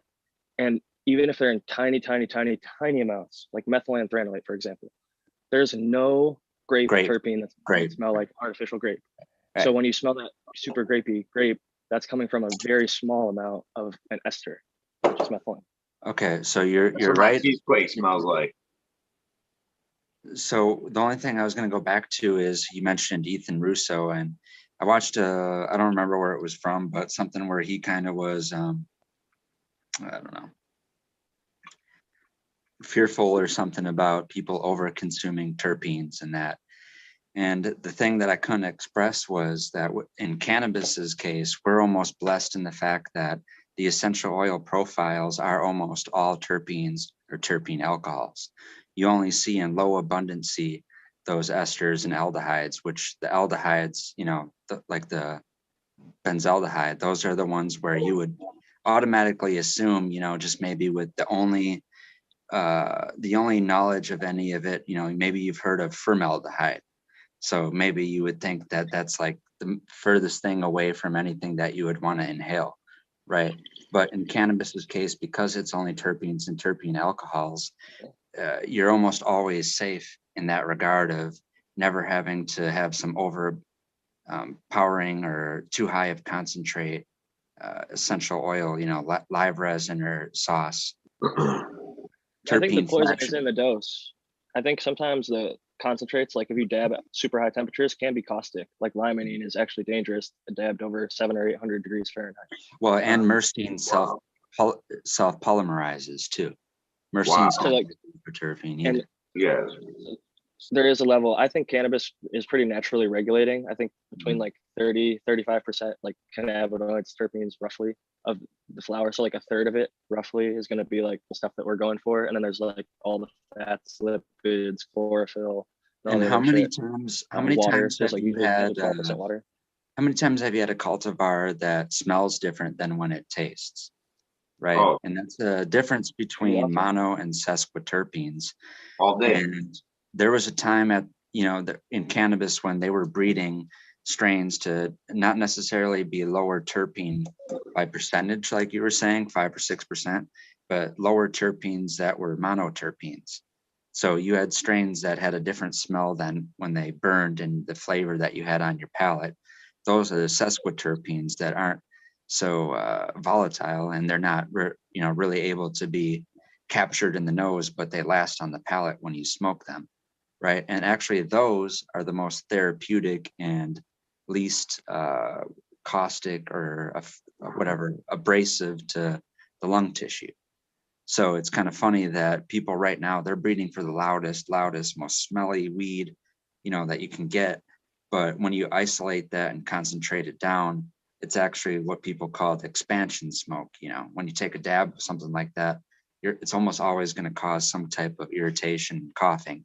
when if you bred something that actually had better comparable cured sauce, if you ran flour that was cured into high cannabinoid extract and high terpene extract, the ones that have the highest sesquiterpene percentage, those are the ones that are going to be louder in a cured flour extraction versus a live resin where you're trying to capture the monoterpene. What you said, it's totally, it'll fuck you up each time you take a dab of it, especially if it's at a hot temperature. It doesn't even have to be at a hot temperature if it's all the monoterpenes that are I'll say this, most people are going to have a much safer experience with just flour and vaporizing it with something like this than they are dabbing it. And that's because when you start concentrating stuff and breaking it down, I personally believe, this is just my thought, that nature has a way of balancing better than when we start isolating it and breaking it down. What is so beautiful about cannabis to me and many others is like the whole plant medicine. And when we start isolating it, like if you THC distillate 99.9%, it's not as therapeutic for most of us as like I'm 70% a testimony. THC with terpenes. Yeah, I'm a and other things. testimony to that right at this very moment, because I have a little bit of flour and some distillate to medicate on, and I'm going through it almost at double the rate that I would if I had live resin. If I would go through a gram or two of live resin a day, I'm going through 2 to 4 grams of distillate a day, because there's no beneficial medicinal remedy to it, void of terpenes or void of the other essential oil compounds. I want to say something about Ethan Russo, a few things actually. I love and respect Dr. Ethan Russo. I think he's a very intelligent man. And I think that a lot of the things that he discovered and worked with through GW Pharma that he has since sort of like pulled back on and changed his perspective and shared a lot of this information. If you've read Taming THC, the entourage effect of terpenes and cannabis, whatever, he wrote that. It's very good. But a few things that I will call him out for is the drug dog thing. Going back to that, drug dogs are so good, they could make a true terpene recipe, like the OG Kush, and they could put that in a jar and they could stick it in a car. And it'll forever hit on anything OG Kush. Dog is they're a better terpene sommelier or whatever than we could. I was trying to say, they will not hit on just a terpene concentrate. It can identify cannabis from a true terpene. If you made an OG Kush terpene profile and put it in a jar, the dog won't hit on that, but it will hit on cannabis if it's trained properly. It's got a good enough nose to identify the subtle differences. So it's not just trained on beta caryophyllene like he was talking about. So some drug dogs are very, very, very good. That's why they use them to train. There are bomb dogs out there. There are dogs that can smell when people are having a seizure. There are dogs that are now being trained to smell, cadaver dogs. There are dogs that smell all sorts of stuff. Yeah, COVID is. I don't know if I don't know if they've confirmed it yet, but they're trying, and I'm pretty sure that they have. Whatever, right? My whole neighborhood smelled my COVID-19. Are you talking about your strain? Yeah. Hey, now though, but they are only always attracted to terpenes, though, not THC, because THC is odorless, right?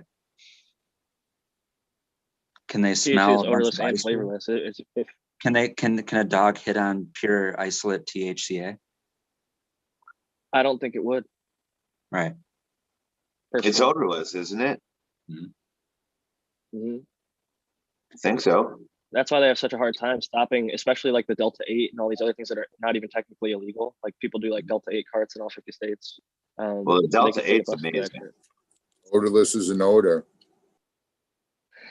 I think Delta 8's amazing, just for the record. I think the pill form is not for me, but how they isolated that Delta 8, I was like, fucking genius. Well, if you want to go even more into chemistry, that's a complete accident that comes from bad lab practices.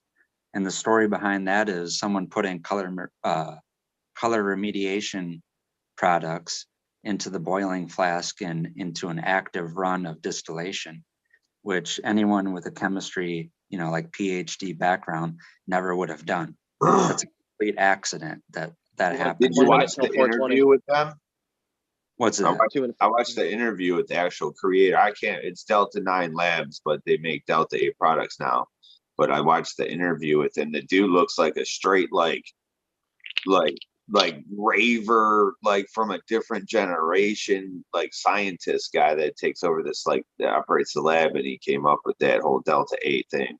But yeah, I don't know if it was by accident, but yeah, they did the whole interview on Growing Exposed, I think. Yeah, you color mediate when you have your solvent dissolved with whatever product you have, and you pass it through Z light or certain other things. And that you don't have that stuff in the boiling flask when you're actually pulling a vacuum and doing fractional distillation. But someone did that, and that's how you get Delta 8 THC. Yeah, Delta 9 Labs did that. It's pretty cool. You can follow them on Facebook, and they'll give you a free sample of a bottle of the Delta 8 tablets. You guys could try. I'm not into How were they? Like I said, but yeah. There's a process to RSO where you can basically get numbers wise as close to distillate as you can without even running distillation. What's that process? Because I'm gonna actually set up my RSO lab tomorrow. Okay, so the 420 bitches. ethanol. If you're running ethanol, cheers everybody. Cheers. Dab song. If you're running ethanol, it's one of the easiest solvents to change the polarity of. And the warmer ethanol is, the more positive polarity it has. The more colder it is, the more negative polarity it has. Okay. So if so you don't what you're mind, saying is I could use magnetism, right? I could use frequency. No. Temperature is what you have to use. Well, temperature and frequency. Well, temperature is what's going to change the polarity. And if you don't mind working with liquid nitrogen, you can actually work with ethanol when it's a frozen solid. It goes beneath negative 173 Fahrenheit. Yeah, I love ethanol. So when you do that, you can mix solid ethanol with your material and then stick a thermometer in there and wait till it reaches negative 40. And when you get negative 40, that's the solubility of everything else other than cannabinoids. The lipids, the fats, the flavonoids, the terpenes, chlorophyll. The warmer it gets, the more it'll dissolve into solution. Okay, so if you can keep it under negative 40, doesn't matter how long of a duration, as quick as it takes to get up to that temperature, or if you can keep it cooled at that temperature. Okay, so if you filter all your material at negative 40, you're pretty much going to come off with nothing but ethanol and cannabinoids. And then, you evaporate or redistill the ethanol, and you're basically left over with almost, maybe not 99%, but you're over 90% cannabinoids in there. The only next thing to go into solubility after cannabinoids is terpenes. So you might have a little bit of residual terpenes, which isn't a negative or positive thing to take off that if that's what you're trying to do. But a lot of people, like, if you want to go back into the discussion about full plant extract and not knowing the extreme variable of how much entourage effect goes into play, if it's only cannabinoids and terpenes or if it's a whole lot of other shit that you extract from the plant, then it actually might not be that great of a medicine. We're just talking about the chemistry and way to skin a cat in multiple different ways. Yeah. And ethanol is that's the chemical needed to change dry ice to a colder state, right? Yeah, you can keep when you mix ethanol and dry ice, it usually stays around negative 70. Okay, for a good period of time. Yeah. So you can do that too if you wanted to jacket something, or if you had some double-walled container.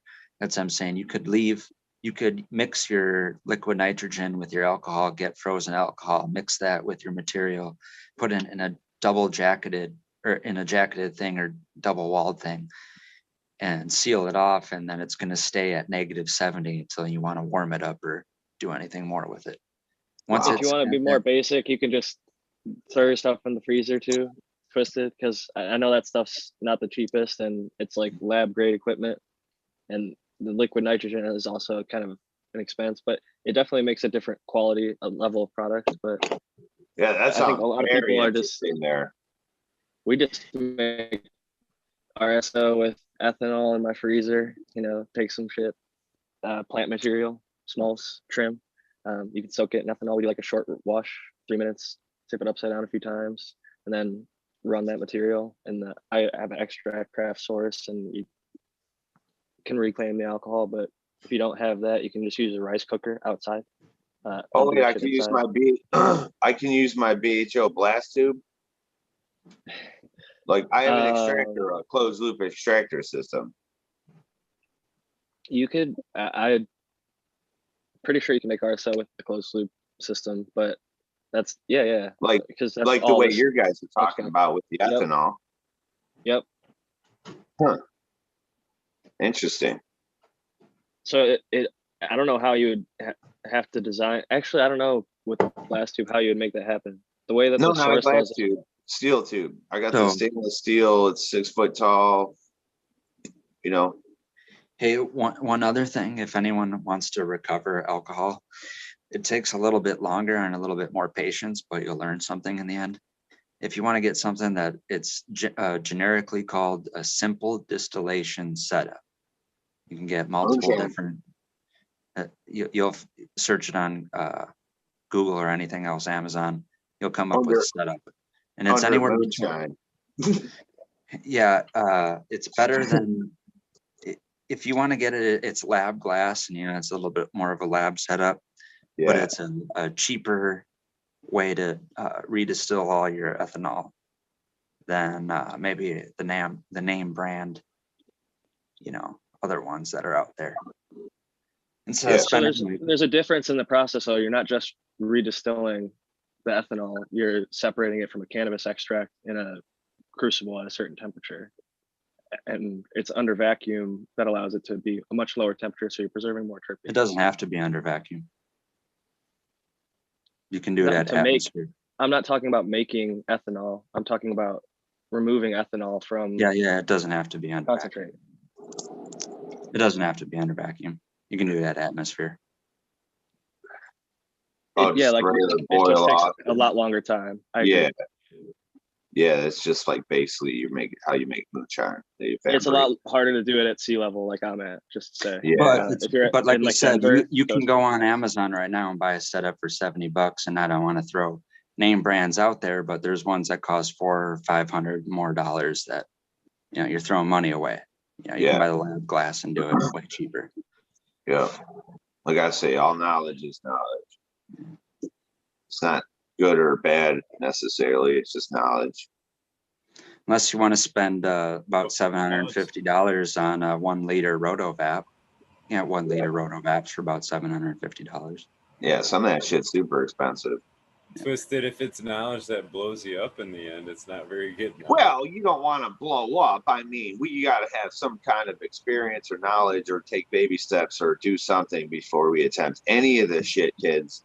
Okay. That's knowledge, though, that will prevent somebody else from blowing themselves up, hopefully. Indra put out there how to not blow yourself up a long time ago, and people still do. Do not blow yourself up. What's really blows my mind is how people blow themselves up with these BHO systems.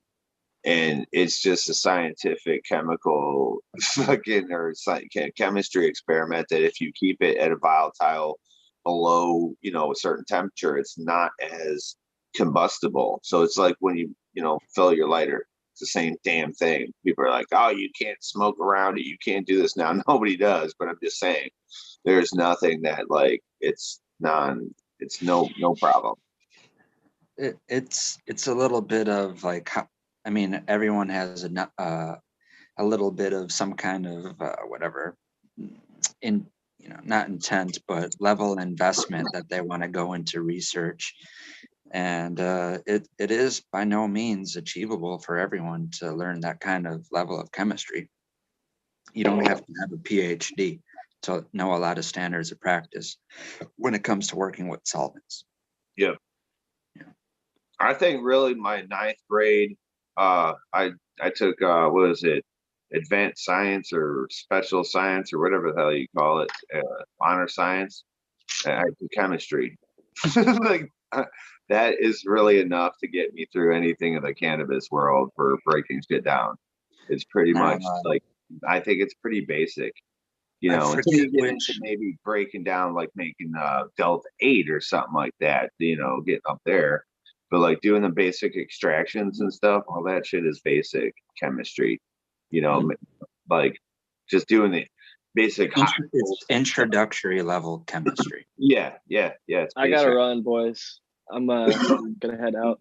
I just want to say one more thing before I go. I guess I'm not surprised some of these people are like blowing themselves up, unfortunately, because people are sometimes naive and eager when they see this shit. Like there's in their minds a lot of money to be made, or awesome product, or more convenient medicine for themselves. And they just don't think of the other things outside of what is here and right now. So I just urge anyone to be safe, and especially if you're ordering lab equipment. I don't know if it's still like this, but that shit used to get people put on lists, like watch lists. So depending on what you're making, like you don't want people to think you're like setting up a meth lab or something. Yeah. And I know it's legal to buy, but Make just, sure the state you're in. That's what's important. yeah, go through all the right avenues and be safe out there. Peace and love, y'all. Eagle, Peace out, thanks for Jack. having me. Good job. Smiley, good seeing you. Good to see you. Uh, I'm gonna bounce right back. Twisted, the American one, and Red Pill. Great chatting with Yep. you all tonight. I hope you all have a great rest of your evening. Peace and love. You too, Jack. Always. Peace out, bros. Oh yeah. Hey, you too. You guys all have a good one, man. I'm gonna bounce too. Peace out, Smiley. Peace out, Smiley. Eagle, thanks. Red Pill. Yep. Twisted. Peace out. Thank you, Smiley. Good to see you guys. Peace out. Good one, man. Yeah, you're I'm pretty not. sure it's depending You're on not what really. state you're Well, here's the thing: is this is all like totally normal equipment for essential oil distillers. You can go in your backyard, take some cedar leaves or branches, and you can have lavender growing, and you can do all your own essential oil distillations. It's fine. It's not really. You know what this is fun? It's funny because this is all food industry stuff. This is how you get your freaking your powdered cheeses on your Cheetos and shit. This is how they make this stuff. Like I used to work and do their garage doors, and they had all this equipment. I never knew really what it was until I got into this, and I'm like, oh, this is how they make all their oils and all that. Just like you said, they've been doing this forever. They used to do it with presses back in the dark ages and shit.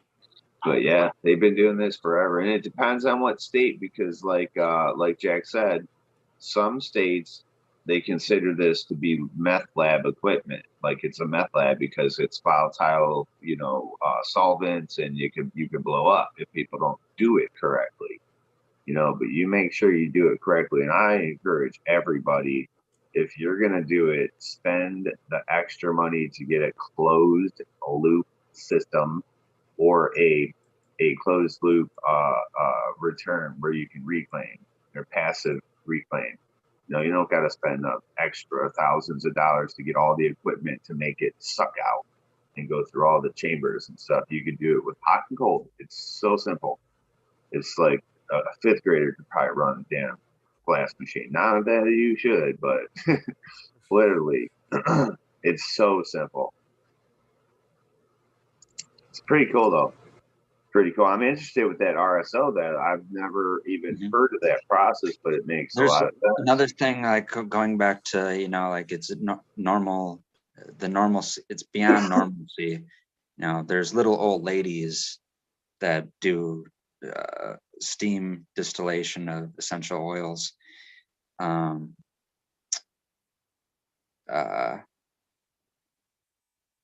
Witches, bro. Witches, man. No, go. What was the last thing you ended on? Distillers. Fifth grader could do it. I'm stoned. Okay. Yeah. It'll come back to me. They were pressing it. They were pressing it back in the dark To make age. the Cheeto oil. They've been doing it. Fifth grader could do it. But yeah. That's it, Kyle's man. got it. Heat and cold. Yeah, Fifth grader could fucking do it. Oh, hot and cold, yeah. Like a fifth grader could do it. Little old ladies are doing it with steam. Yeah, I wanted to compare it to something. I'm sorry. That's all I good. We're stoners, man. yo, you know But how it many is. babies? You know how many babies we had to stuff in that thing to get a pint of baby oil? Yeah, that's funny. Yeah. They don't extract well. Is that what you're saying, Tom? Yeah, nah. There's a lot of byproduct. Yeah. Yeah, I just got my extractor back today. Glass had it for a few months doing his stuff. Now I got, I don't know how many pounds, probably, if I would guess 40 or so pounds of material to run through this sucker. And it holds, it's it holds a half pound. But I think I'm going to look into getting a 1 pound tube, maybe a 5 pound tube. I'm not sure yet. But my first run's going to be all keep. I want to see what that return's going to be. So Goliath thinks, because this is what's strange. Okay, so Goliath, I think, thinks that when you blast it, that the trichomes don't dissolve. But that's the whole point of it, I thought. So he thinks that when I blast a whole tube of straight keef, I'm gonna push out a tube of keef, like basically a core of keef. I'm with him on that. I'm Huh? with him on that. I I'm with him on that. I think all the keef is going to dissolve and ooze right out the bottom. Like it should just, there should be no material left in there. Yeah, there My ain't gonna be I shit don't know left if in that anyone tube. follows I don't know if anyone follows Cannabis Love, but he did this a few years ago. He was running I think a 2 pound tube, did the same thing, just an experiment, stuck a whole bunch of keef in there, ran it through. The only thing difference is you have a higher yield, other than flower. Instead of like maybe from flower getting a 25% yield, now running keef, you're going to get more like a 70% yield. Yeah. There is some leftover that stays inside the tube on top of the filter, but you're going to get a way higher yield, and it's going to be more or less the same thing. It'll be very much the same way as if you ran flower, but you're just going to get way more a yield because we're running But a higher the tube's generally going to be empty though. There won't be a whole stuffed core. Whatever. And you can go into something, you can investigate more what the hell is left over, but I'm telling you, you can probably expect to get like a 70% yield versus on flower like 25%. And see, that's what I'm thinking. And once I see that versus flower and then do this calculation, I'm probably going to turn all my stuff into keef and then blast all that and then bubble wash the rest of my stuff and make bubble hash out of the rest of it. Only thing I can say is try not to leave it so that it's so powdery or compacted on the bottom that it makes too tough of a seal on the filter that the vacuum can suck through it. Well, I won't pack it because I've been watching a lot. I'm totally amateur, trust me. Okay, but I've been watching a lot of pros doing the things, and so I watch a lot of amateurs doing it, and I see a lot of amateurs stuffing their tubes, cramming those tubes so tight. I see the pros doing it, and they grab handfuls of weed and just place it in there and shut the thing, and they're getting fucking gallons of shit, you know what I'm saying? So I'm going to try different experiments and see what comes out. I just know what comes out when they're cramming those tubes. They're pulling out bags and bags of just shit that's covered in keef. Okay. I don't know if this is exactly what I forgot, but it goes back to something I wanted to bring up. And there was either a concentrate cup or just some sort of cannabis cup, not sure exactly which one. I want to say it was maybe 2012 or 2013. It was a SoCal cup where they adapted some new form of testing the concentrates, and they test the entries for to try to call them out to make them sure that they're even good enough to be in this competition, right? Yeah. And one of the first things that they went after was something called N-pentane or neopentane. And in the chain of alkanes, it goes like methane, propane, butane, and then pentane. Okay. And it's funny that they kind of targeted that one as something being so negative and something that you wanted absolutely no residual amounts of, or the lowest ppm possible. And there's no way of me remembering the actual patent number, but there is a US patent code for the extraction of cannabinoids, where they go into detail of how to extract every form of cannabinoids, the decarboxylated ones and the non-decarboxylated ones, and from many different forms, from plant material or crude material, CO2 extracted material, and the solvent that they use to isolate trichomes from the rest of the essential oil was pentane there. So I know a lot of people, we don't look at this from like the same standpoint that actual chemists in the lab do. And maybe it's far from anything, you know, you have to take it out of the discussion of medicine, right? This is just like chemistry analysis and the best efficacy and the best proof of concept of chemical engineered patents of how to get these isolates out of these plants. And the very first purpose that they had were making standards for the machinery that we use to test THC percentages and stuff. That at some point before then, they needed a chemist to isolate 100% pure THCA, 100% pure THC, 100% pure CBC, so that they could feed it to these machines as a standard. So now when they get samples, Calibrate. yeah, that they can indicate on what the percentages are. And that's there's flawed machinery where they get bad standards, and the standard itself is only like maybe 80%. But see, why don't they just use a mass spectrometer for that? Well, they do, but what I'm saying is when they program it, at some point, what you're looking for has to be fed to the machine. And for the machine to identify it, it has to be given a pure sample of whatever compound it is that you're looking for. So that's what I mean. These cannabinoid patents originally come out of scientists that were calibrating a long time ago. Yeah. These machines to be able to test for all these cannabinoids in the first place. So in a lab setting, it's ironic that one of the most feared solvents to use was the very first solvent that these chemists went to do this. Oh yeah. You can't argue when they're coming away with the numbers and calibrating machines at 100% purity. You know what I mean? That's all I'm saying. A lot of this comes from patents, and it's far from what we're talking about making RSO to cure cancer patients. You know, this is a complete different discussion. Is what I'm saying. I'm tapping out, boys. Okay. I'm tapping out. Yeah. It was good chatting with you. Twisted, Red Pill, and Eagle. Fucking Eagle, you know, it's always fucking awesome fucking talking shit with Eagle. Fucking talking shit. He didn't say much tonight, though. Yeah, he didn't say much. He was working. Yeah, get some transplant done, kid. All right, we'll catch you on the rebound. Peace out. Good talking to you, buddy. Thank you, Ta. I'll be in chat for a couple. I'm finishing my joint.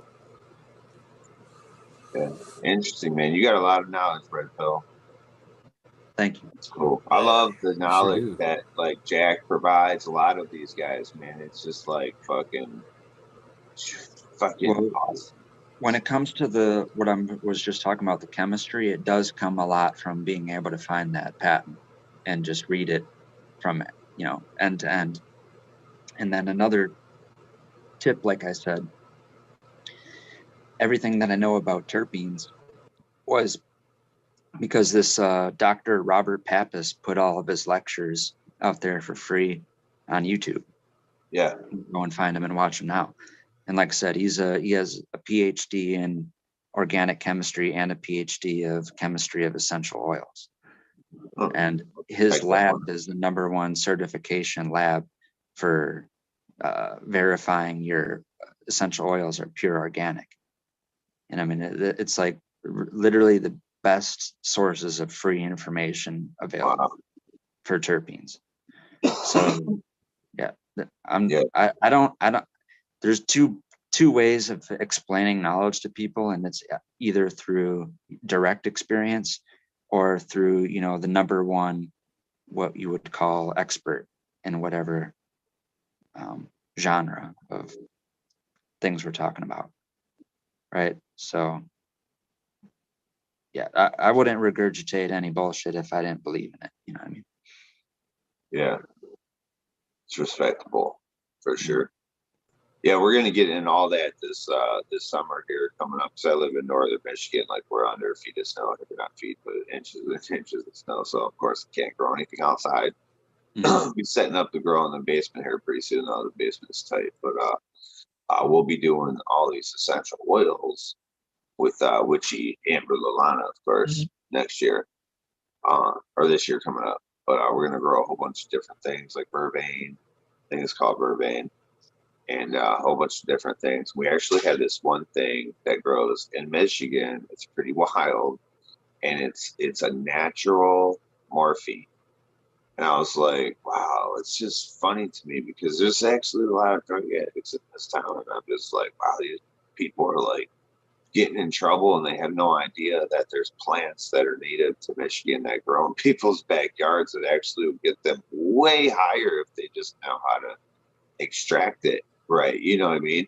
Not saying you should go do that, but for medicinal purposes, there's all kinds of these different plants that are right here, and we'll be doing that. So that's interesting. We got to the extraction part of it, and you're talking about the little old ladies extracted in their kitchen and yeah, that's what I want to convey to people is maybe there is a whole lot of fear and negative connotation, and you think you're buying scientific lab equipment on the internet, and then the feds are going to come and bust you. But you would be surprised to know how, you know, regular this equipment is for ordinary shit. You know what I mean? Especially the steam distillation. That's what I mean. There's, yeah, it's a very basic or ordinary or normalized thing that you don't got to be fearful of. Okay. And once you complicate things from there, maybe more and more so, but everyone can at least experiment with that.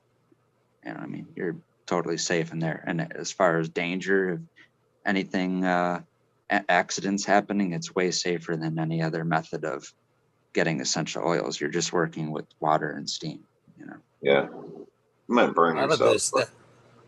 I know like Indra invented the process of making the BHO, but a lot of the equipment came right from the lavender industry. It's where a lot of that equipment came from the food industry.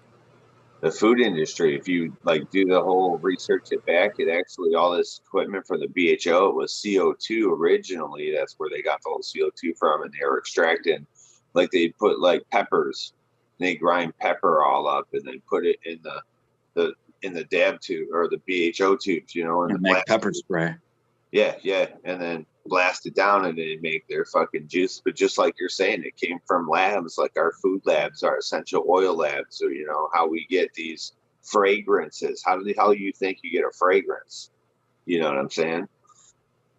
Well, there is, like I said, outside of cannabis, one of the very most expensive oils, and this is a very funny thing. We think of the term butter, you know, in a concentrate, like we invented that in the cannabis industry. No, in essential oil industry, they have iris butter, and they have been extracting it with butane. They have closed loop systems that they dedicate to iris flower extractions, and you don't really come out with an oil, you come out with a butter out of that end of the process. But that stuff's worth $500 a liter, or $5,000 a liter. Wow. Or 1,000 milligrams, or 1,000 grams. Sorry, it's $5,000 for iris butter. It's you know, and roses and violets too. But yeah, maybe I can find it. You know, really look for it. But I watched a perfume documentary when I was really into this. Like, you know, just watch documentaries in general, and when I was into this, looked for as many essential oil. I found two different ones. I could tell a whole story about the frankincense one that I found, but I found one going into the in-depth the history of perfumery, and that's where I saw it. People in a lab using BHO extraction to make this iris butter. You know? Yeah, it was mine. Everything you need is in the tote. I gotta put it together still. Nothing to do this all tomorrow. Today, I mean. It's pretty sweet.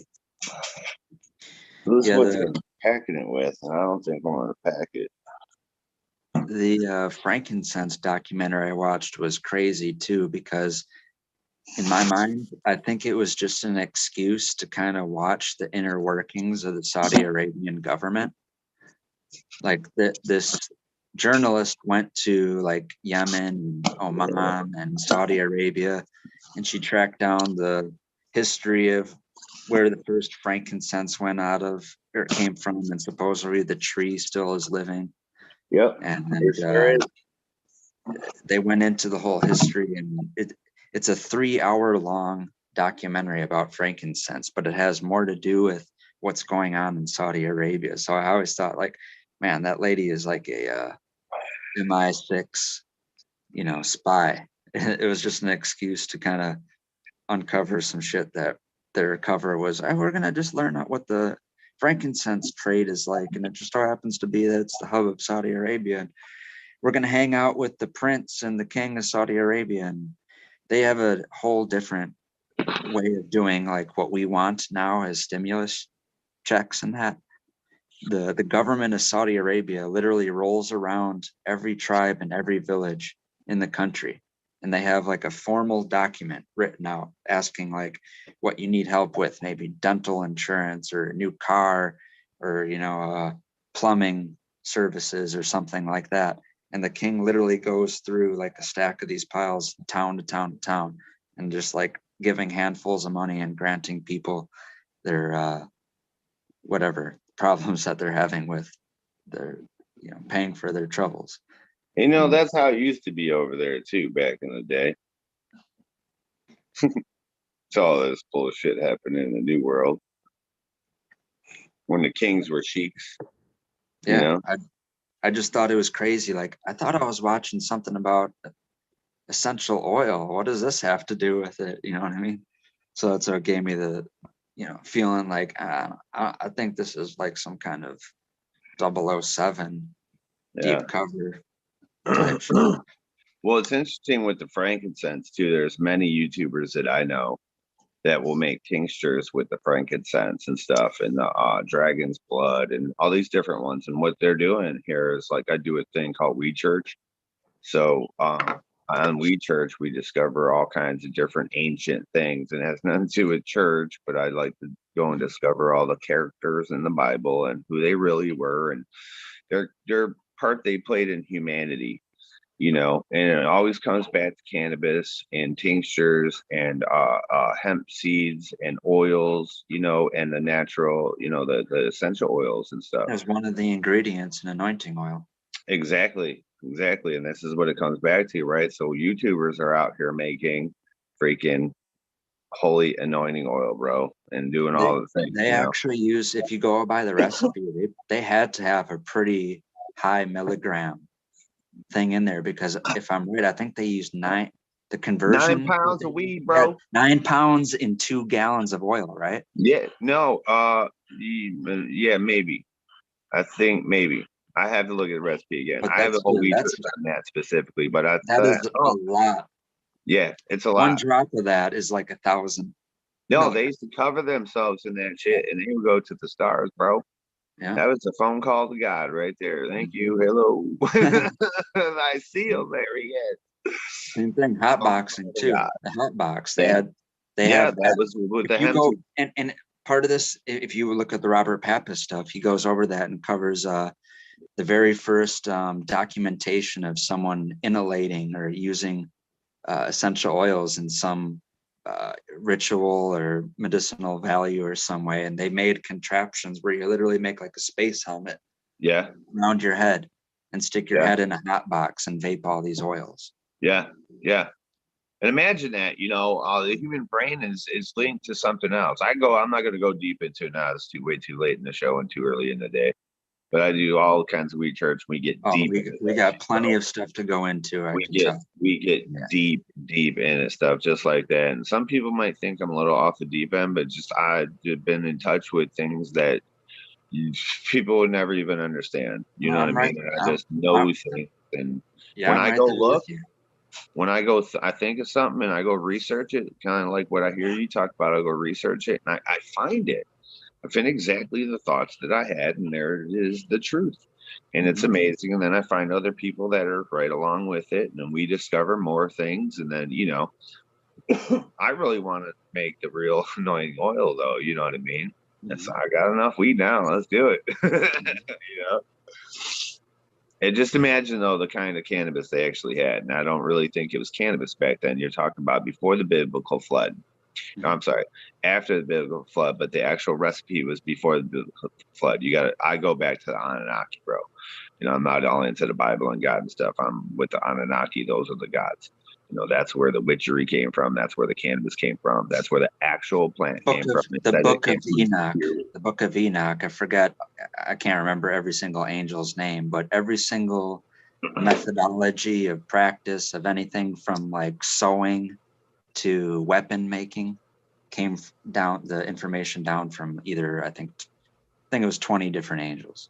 Angels, which were Anunnaki gods that came from a planet called the Fairy. You might not be, I don't know that, but I go back and research. That's what I do. I cross-reference all these characters to who actually they are, either human co-parts that they're actually talking to.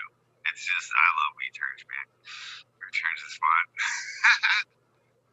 I like the way his fucking mic changed and shit, right? When to like a holy above voice when he started talking about angels. He's like, he got distance and stuff. He went angels, and he got like it was from he was like he was talking about the heavens. shit. Yeah. You know how your mic changes, twisted. Yeah. It twisted. It changed as soon as you said angels. Your mic changed. Yeah. Yeah, but that's probably really the truth. You know what I mean? It's too real to like not look at it. You know, when I put it together, I go all the gods all throughout history, and it's wild and stuff. It's pretty amazing that they're all the same people. In that Book of Enoch, that my very favorite part of that Book of Enoch is there's a time when he's being like led through different realms, and there's one point where he's like attracted to the smell of a certain plant, and he's like going crazy about it, and God literally has to ask him, he's like, what do you think is so special about that plant? And he's like, oh, the fragrance, it's amazing. And God has to explain to him that's like the plant that it's given to the intellects in paradise. That's where they get their knowledge from. Well, mind you, there's different plants. So in biblical times now, we got mimosa. Okay, the mimosa bush, which that's way. Mimosa does smell good. It does. Any cannabis, I think. Yeah, it does. And that will drive you crazy, and that's DMT. That is the actual true phone call to God. Like you will see God if you take DMT, you know. But then they say the enlightenment is the cannabis. So there's a couple different ones. People will say there's cannabis, there's cannabism, which is the cannabis, you know. But it all stems back to the one seed that Nimba brought and said, because what was happening is they were eating everything on the planet, all the plants and animals, and they weren't satiated because they were huge people, giants, right? They were losing muscle, losing their brain matter. They were 26 feet tall. They had 6 fingers, 6 toes, 2 rows of teeth. Do you know what I'm talking about? I know. So they brought a seed from their planet, and Nimba pulls it out and says, plant this. And they took it to a place where there was giant cedars and planted it. They made a creature called the cane to go fucking, right? It's crazy, right? I know, it falls right in the Bible. They made a being called Cain to go grow their. You know what's funny about that? Who was Cain's? What lineage does Cain, or what Cush Kush, we Adam. call weed Kush, comes from the Adam. line of Cain. Adam. Yeah. That's Adam's son, bro. I think that's funny that we have weed today named Kush, and that's literally one of the lines descended from there. Yeah, man. Yeah, dude, it's amazing, man. It's amazing. The whole history of cannabis, how it came to this planet and how it's designed for the physiology that is human. You know, specifically, it was designed for Anunnaki because it was grown on a planet that we would consider to be a sun, first of all. Okay, that's where it's from, and grown in pure crystalline soil. Imagine that. Imagine crystalline soil. Imagine a lava-based planet. Your soil's crystal. You ever bro. look at sand under a microscope? It's all tiny little crystals. Oh man, I'm the crystal dude. I'm not the crystal daddy. Okay, that's Jacob.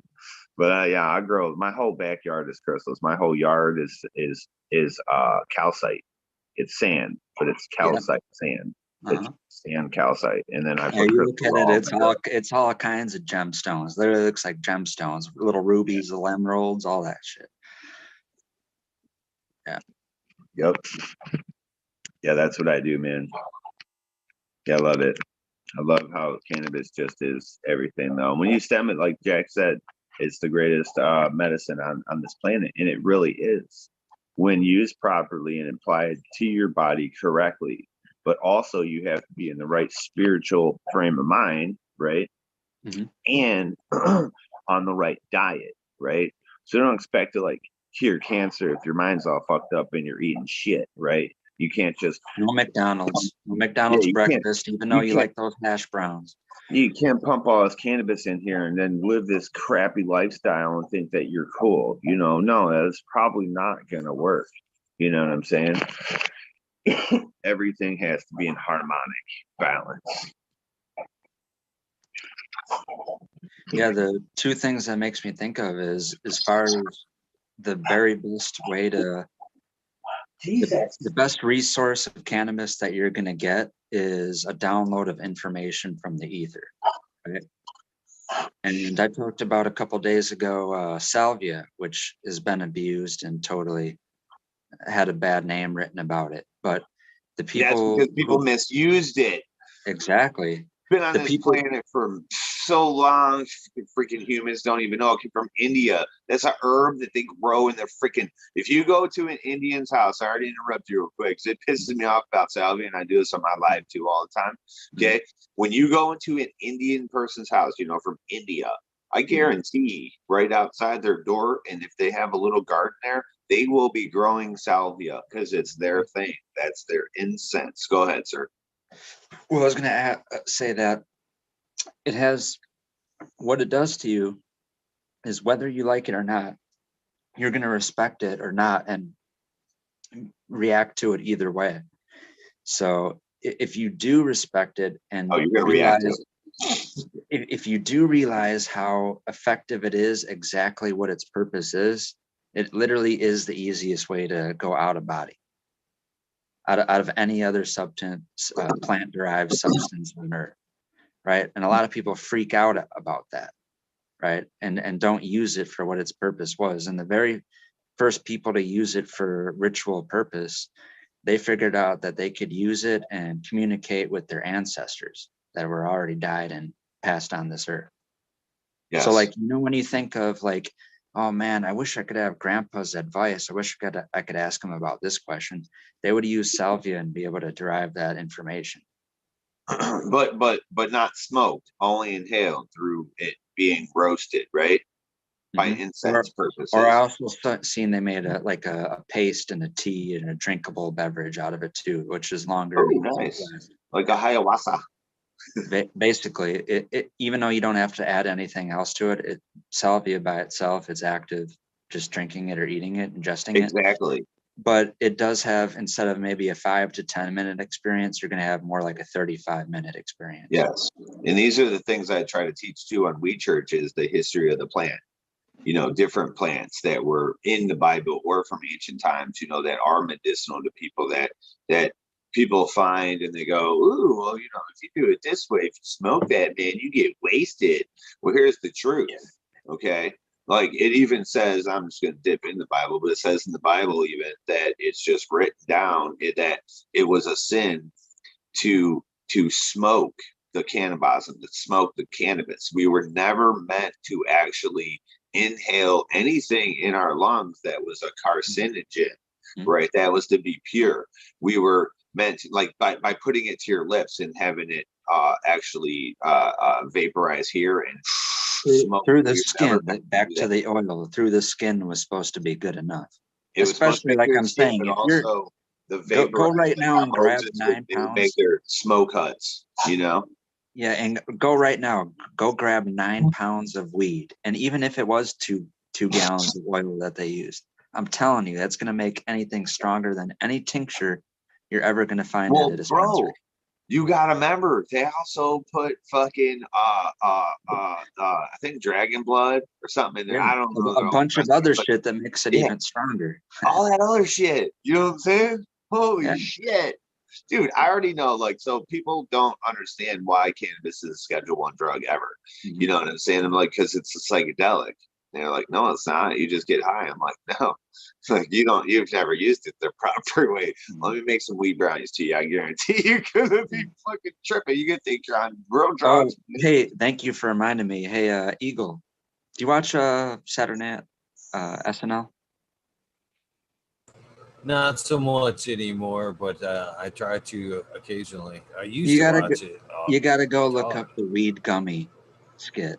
There's a skit that I think it was last week. It's a weed gummy. You don't got to play it now. Maybe play it for yourself later. But I think you're gonna enjoy that. Yeah, I will. Yeah, if you concentrate cannabis the right way, and do the right thing to it, dude, you will absolutely trip harder than and cleaner than like acid. I don't like acid. Acid's dirty. I won't ever do that ever again. I did that when I was a little kid. But like shrooms are good, but I'm telling you, a cannabis trip is like no other. Like some people say, please take me to the hospital, but that's because they're not in the right frame of mind. They're not in control of what's happening. Like, cause it's an experience, man. It's like how he's talking about the salvia. It's like an out of body experience almost, dude. You're man. My buddy grew this plant, and also my favorite concentrate company, Green Dot Labs, out in Colorado. They both were growing this plant called was a Colombian black variety. But as far as I know, it's the longest flowering plant that I've ever heard of. It takes minimum 195 days to finish, but sometimes some varieties of the pheno take 300 days, almost a full year. I fucking in flower, or is that whole batch? Colombian black. Check it out. And the Green Dot Labs, they had a pheno that they called DMT because it was the most sativa, trippiest weed that they've ever found. Yeah. Yep. See, and that's what I'm talking about. People think that the indica is where it's at, and I'm just like, you don't. It's the sativa is the cerebral. If you get a sativa that is like don't get you high kind of thing, that's not like my Leia and the Kyle Ren are on those borderlines where it's like, whoa, like dude, we smoked some Leia one time and we were high for 2 freaking days, bro. 2 days. We were like, I didn't want to do nothing. I was like, holy shit, I'm wrecked. Like, yeah, dude, that's what I'm into. I'm into that. I want to find that strain that's just like, it's like you're there, like you're not there, but you're there, Totally. Yeah, I fell in love with Vortex. That's one of my all-time favorite strains, and even though we just both agreed that you don't want LSD, but Subcool explained the high of Vortex as being like acid. Yeah, and that's what's up, man. That's the beauty of cannabis right there. That is why it's a Schedule 1 drug, but it shouldn't be, because it's medicine, but that's where they put it. Once they found that point out about it, they're like, oh no, we're gonna take this off the market here, and plus people can heal themselves. We don't need that because we got like cancer. They gotta pay all this money we got to heal them with hundreds of thousands of dollars of cancer stuff. Get them on all these pills, guys. No, it's a terrible, terrible thing that's happening in the world. Totally. Yeah, that was funny. Visually pleasing there, red pill. Yeah. I have to use the bathroom real fast. I'll be right back. Cool. Right on. That's very interesting, man. Have you ever had any experiences like that, Eagle, with cannabis? Like where you actually, trip, have actually like Oh, yeah. colors in your face? One time and one time only have I reached the hallucinate stage with cannabis, and that was it was a twofer, man. I wish I could. Well, I know how to duplicate it. I just don't. It No. was back in my. It was back when I was first stages of making the butter there. My magic butter machine. One of the first times I got it, I had it all the material in the cheesecloth, and it was warm enough for me to handle. You know what I mean? Barely. And being the cheap ass I am, I know there's stuff in there, trapped in there, but I want it out. So I grabbed that ball and fucking barehanded. Keep in mind, this is for me. I'm not, selling anything. Just so, but I grabbed that fucking ball and I just squeezed the fuck out of it. You know what I mean? I've just got it between my hands. I'm so fucking watching it drip out, and I'm thinking, thinking to myself, oh yeah, I told you so. Look at all that shit coming out of there. And fucking, then I fucking like set it aside. I don't think nothing of it. And then I fucking go ahead and I make cookies right off the bat with that shit. Fucking take a little side and I make a batch of cookies.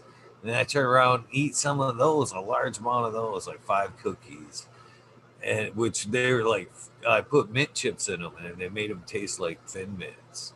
And they were fucking so good, I just gobbled them down without thinking.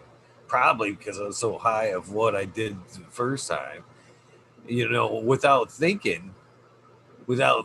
You know what I mean? What I did was fucking absorb all that butter through my skin as I was squeezing out the fucking ball. Yeah, right. I just fucking. And I had made a heavy, it was 10 grams per stick recipe.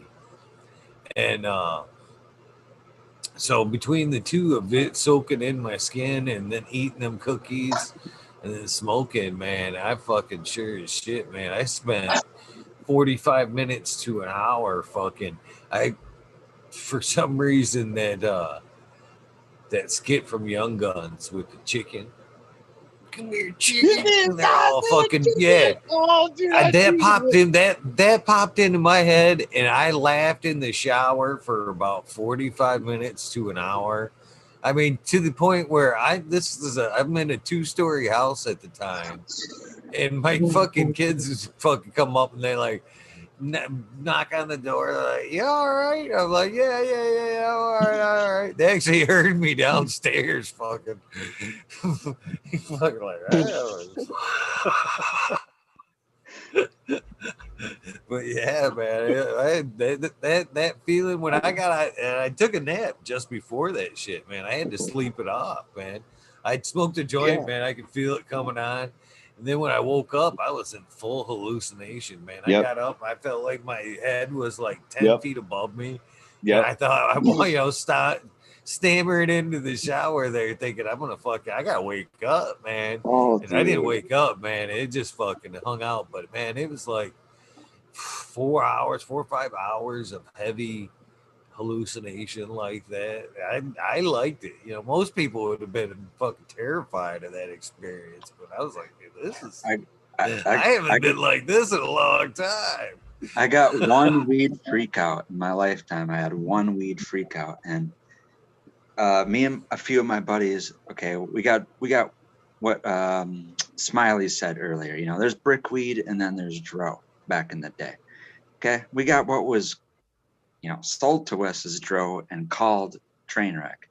Let's forget about if it was even Trainwreck. It was just good weed, okay? And we smoked it and we overindulged a lot. It was a situation where we were at my buddy's kind of like house party, and it was 2 different schools. My buddy got kicked out of one school, went to another, you know, he's more loyal to the first school he started out with, our little group of homies. And then he kind of lived with his girlfriend that was more loyal to that other school group. And there's 2 different rooms of people socializing. And he came back to our room and we smoked, maybe with me and 3 other, me, that guy, and 2 other friends. So 4 people total. We smoked a whole eighth of this, what was told to us as train wreck. Like, I don't know, in fucking less than an hour. We just packed bowls and smoked it all real fast. And we got the munchies, decided we were going to go to Wendy's to smoke.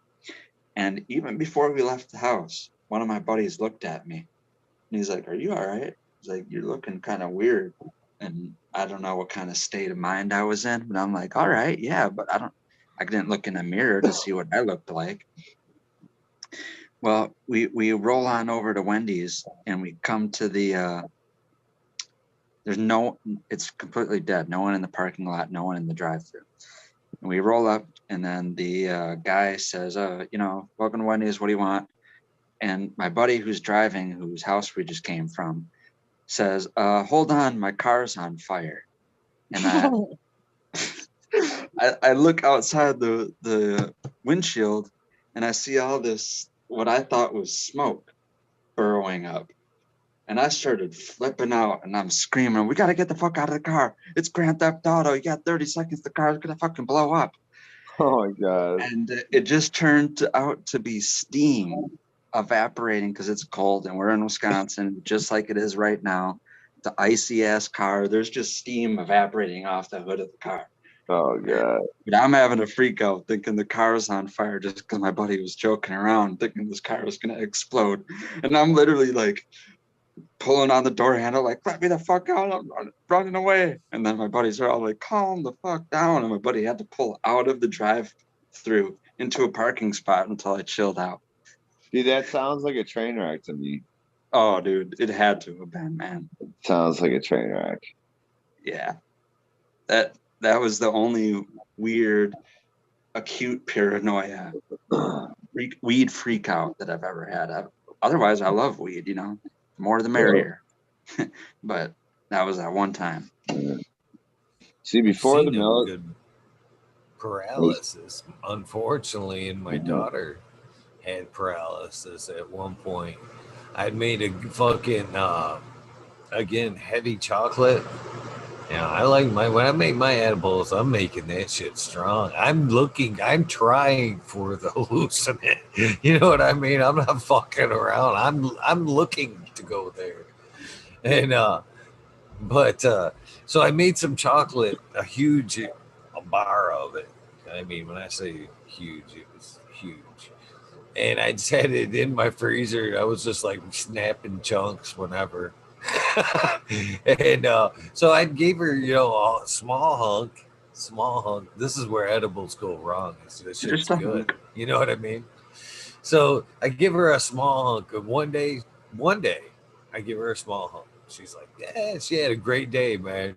She loved that shit. She was like, "Oh yeah, that's great." And then a couple days later, I give her another small hunk.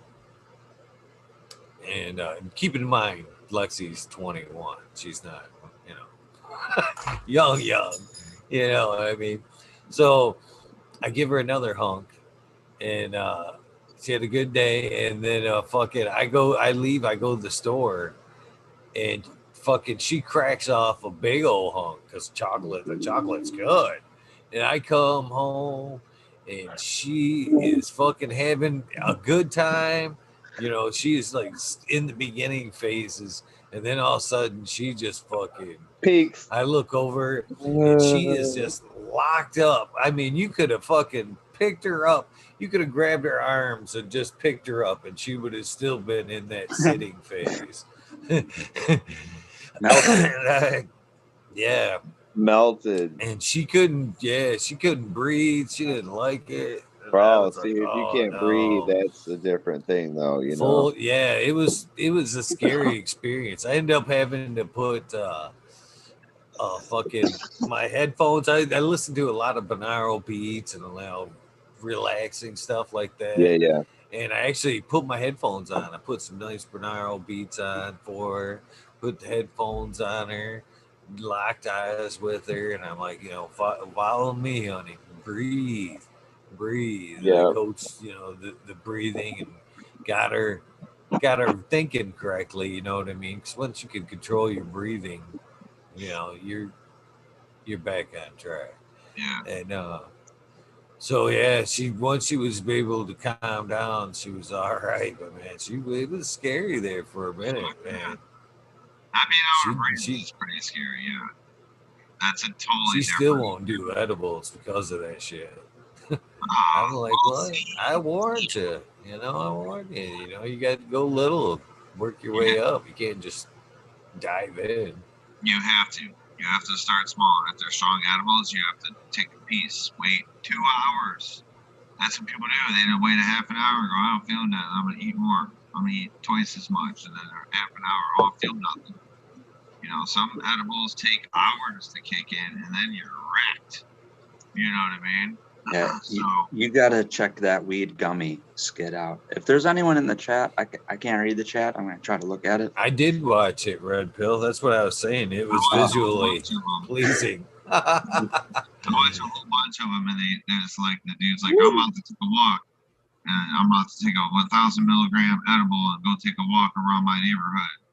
And he says, and it shows him walking off his porch and taking the edible, and he says, after I took the edible, and he's just standing at the end of his driveway staring at the fucking It's funny we just mentioned salvia because like the 2020 or 2021 videos of people reacting to edibles reminds me of like 2005, 2006 people doing videos of smoking salvia.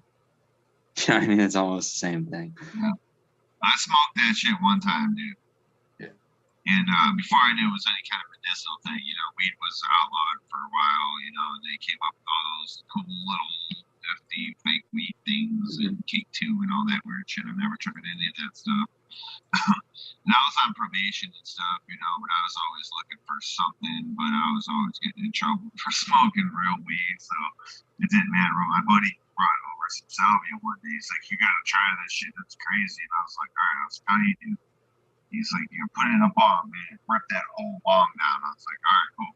Rip that whole bong down. He's like, yeah, hold it in as long as you can and blow it out. Bro, I was sitting in a chair. I sweated my ass off. I was stuck to the chair like this. I could not. This is when I was a big, strong dude. I could not get up, and I was laughing. It felt like someone was holding me down. I was laughing and laughing and laughing. That was that effect I was talking about. You have like some type of gravitic effect. You either feel pushed or pulled. Yeah. Pushed or pulled. Yeah, my buddy got stuck face down to the carpet. He couldn't get up. He's like, what the fuck is happening? Yeah. And some people have, there's I had a 50-50 thing where I'd either go to another universe or at the very least, I'd have uncontrollable laughter. Yeah, I was laughing the whole time. Yeah, you see the effect. And that's why I think if you want to hit like the lottery and you want to just dip your toes in it, your very first time you want to be ballsy, the best you can hope for is the uncontrollable laughter high. Because literally, like when you can't use your hands to cover your mouth and hold your jaw from laughing and you're drooling.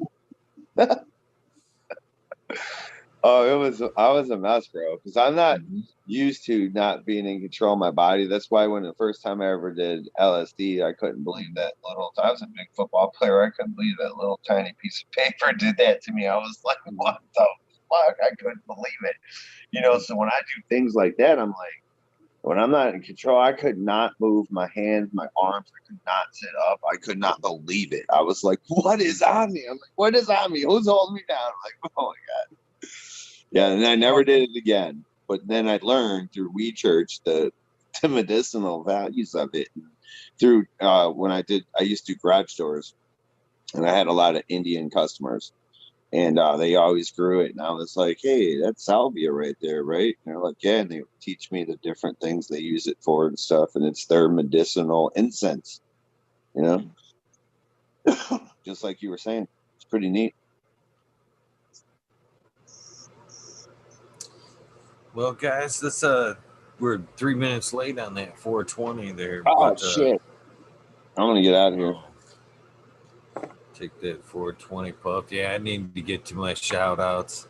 Need to get some Oh, yeah. transplanting going. But I'd like to thank you guys, you two, and everybody else that participated tonight for one hell of a wormhole tonight, man. It's some great conversation and a lot of knowledge dropped tonight. I appreciate you guys That's awesome. popping in. It means a lot, man. Especially these nights like tonight, man. I fucking can hang back a little bit because the conversation's so good and actually get a little bit of work done. So I kind of, I love them nights when I can just kind of listen and fucking work. It Sorry helps. if I As was a doing little this every too long. night, man. I can use the little shortcuts here and there. Yeah, So thank you guys. Yeah, you're welcome. Anytime I'm awake.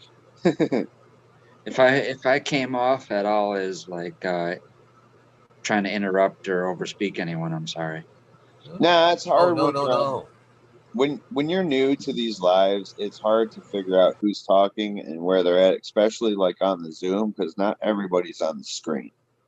And you can't see everybody. Like other people are back there, like when let's say when Jack was talking, you know what I'm saying? You guys were cutting each other off a lot, but it's hard to tell when someone stops talking if they're gonna continue or Right. there's some it's hard. It just takes a little bit to get used to. It's okay. Yeah, I apologize for that. You'll I get didn't. used to it. Yeah. No. That's just it's all part of it. That's all part of it. And you the knowledge is a lot of knowledge coming from you there, Red Pill. I'm glad you came on. I'm glad you did your spotlight, man. This is Yeah. pretty awesome. Well, if You have a if lot more knowledge than your spotlight lit on. no, that's I mean, tonight I was just firing hot. You know, I didn't mean to step on anyone. You know what I mean? No, Especially Jack or anyone. it's a rabbit hole, bro. Yeah. You know, it's It's a knowledge. wormhole now. It's the wormhole now. Wormhole. Twisted. That's right. And Wormhole. tomorrow or the next Twisted.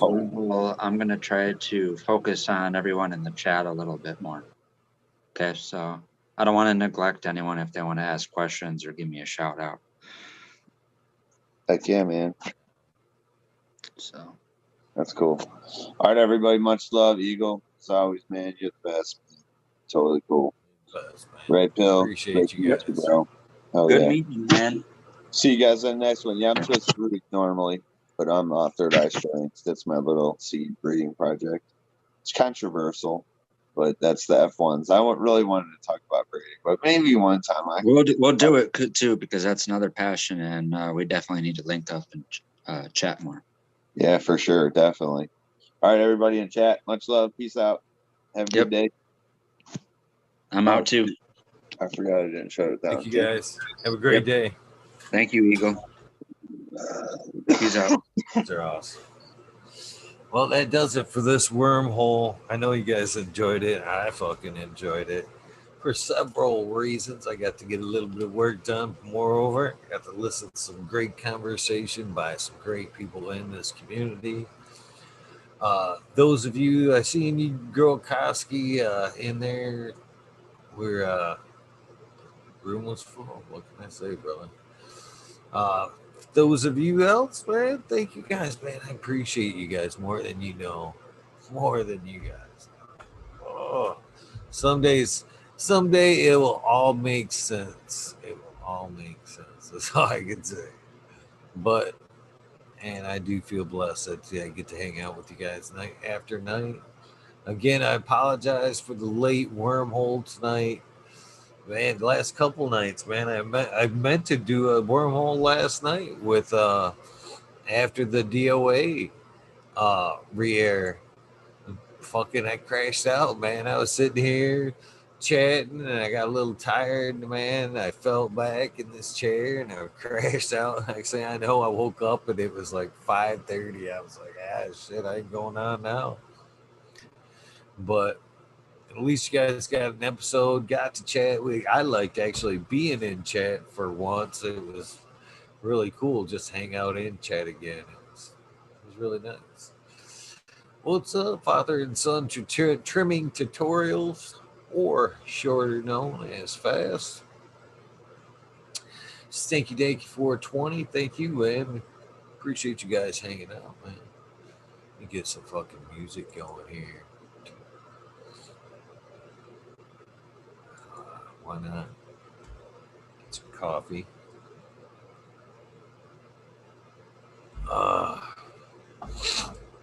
Nose all stuffy. What do we got here?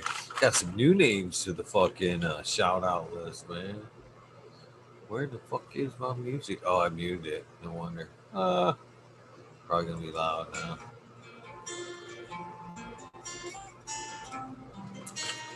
I got cotton mouth like crazy. Bring the chat back up.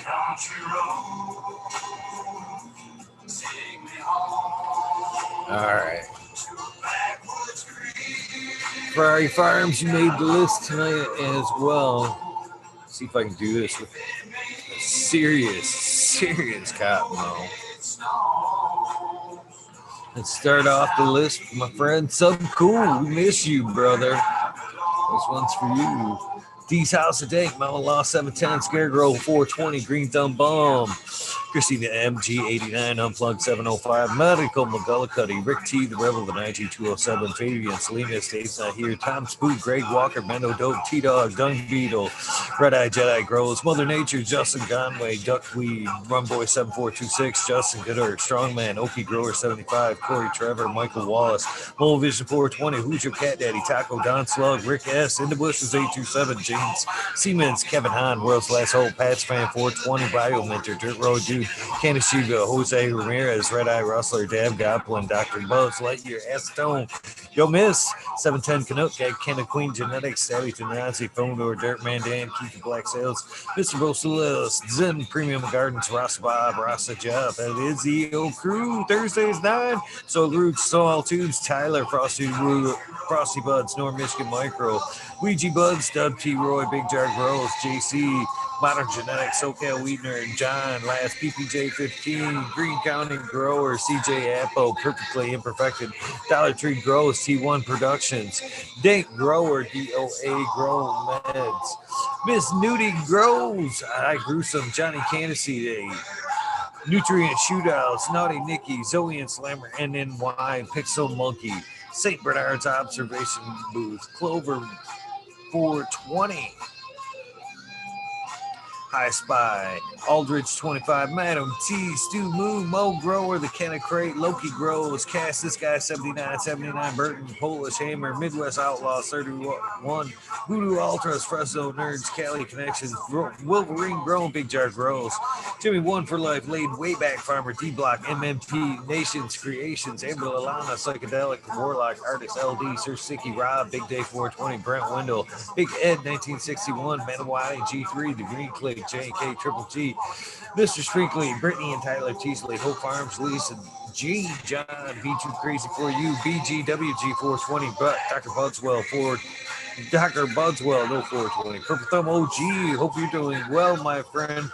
Arthro Sensimania, Antro Sensimania, and Antro, sorry guys. Just Space 420, Beast Coast Grower 420, Sir Hurl, Trades Alone, Keep It Real, Hagerton 420, Zeb Zeppelin, Audit Everywhere, BTW Grows, Bingus, Green Puffin Man, Alex Boykachev, School of Crop, Cause I Love It, Green Mountain Grower, Southwest Okie, Reels 100, 212, Andy Man, Miranda Family Farms, Page Farms, Meow, Flower, Ryan Henderson, Green 13. Cheers, good morning, brother. Doom Sailbot Winds, Kingdom Aquaponics, Indra, Michigan Native, Mary Jane's Med Garden, Streamer 77, Double D, Bad Bunny Nutrients, Mr. Green Pots, Mr. Green Nugs from 619 to 664, Spaniard, Kruger, Jones of the Grow, Pop G Grows, Raz Amy Grows, Cast, the Grow From Your Heart podcast with Ross and Jeff, Looney Linda, the Green Med Flock, Jeremiah Miranda, Sony Creek, Lost Art, Mr. No One, LG 420, Giant Mike, Prometheus Soil, Jason Isome, P Win, David Colby, Mason 662, Scroggy McScroggerton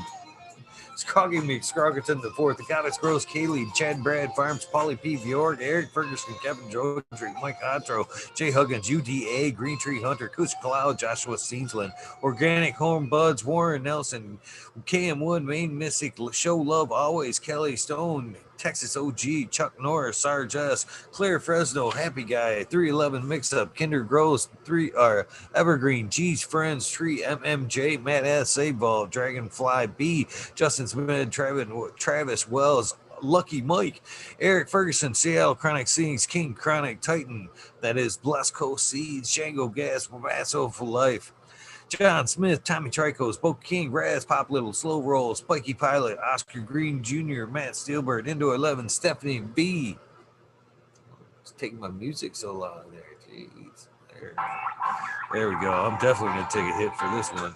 Shark Pulling 989, Von Braun, Sovereign Garden, Stoner Nation 420, Tommy Trichomes, Joe Y, Bugs 1, 313, Grower, Painted Lady, Frank Booth, Jay Myers, Jamid, The Chat, Mr. Manny D, Bagsy, Dr. GC, Jeff, Shredder 911, Dutch Gross 420, Scallywag 420, Skillable 1, Med Grower 1, Empire Breeding Co. for Broly, Lost Leaf, Liam Mass, Danny Danko, B Bear 7, Ali Noble, CK Tom Trinidad, Looney Jester, Smoker with Small Town, Tim S, Mr. Lazy, Rafter Grows, Rob, Automation is Freedom, Robert Hazelton, Dora Michigan Corey, Double Tap, Mr. Green Thumb Bum, 420, 808, Rudy Prospects, the Canna Bus Driver, Hating Life, Kenny 710, Operation Grow, T-Ben, TM 420, 696, Root Nuts, Hammer D Nails, Dr. Scrambles, VB Moonrocks, GHF Double J, Bio Green, Stealth Grower 56, Stealth Hanky Stanky 420, OG KP, Ganja Nana, Your Mama, Georgia Joe, Roy Rodriguez, B Growing, Nature's Best Nug, Killer B Grows, Ganja Wizard, Husky Guards, Nut Tree 420, Dr. Ooh, Soul Life, Bully 4 Life 420, the Jeff Row 420, Beavis 698. Take this song.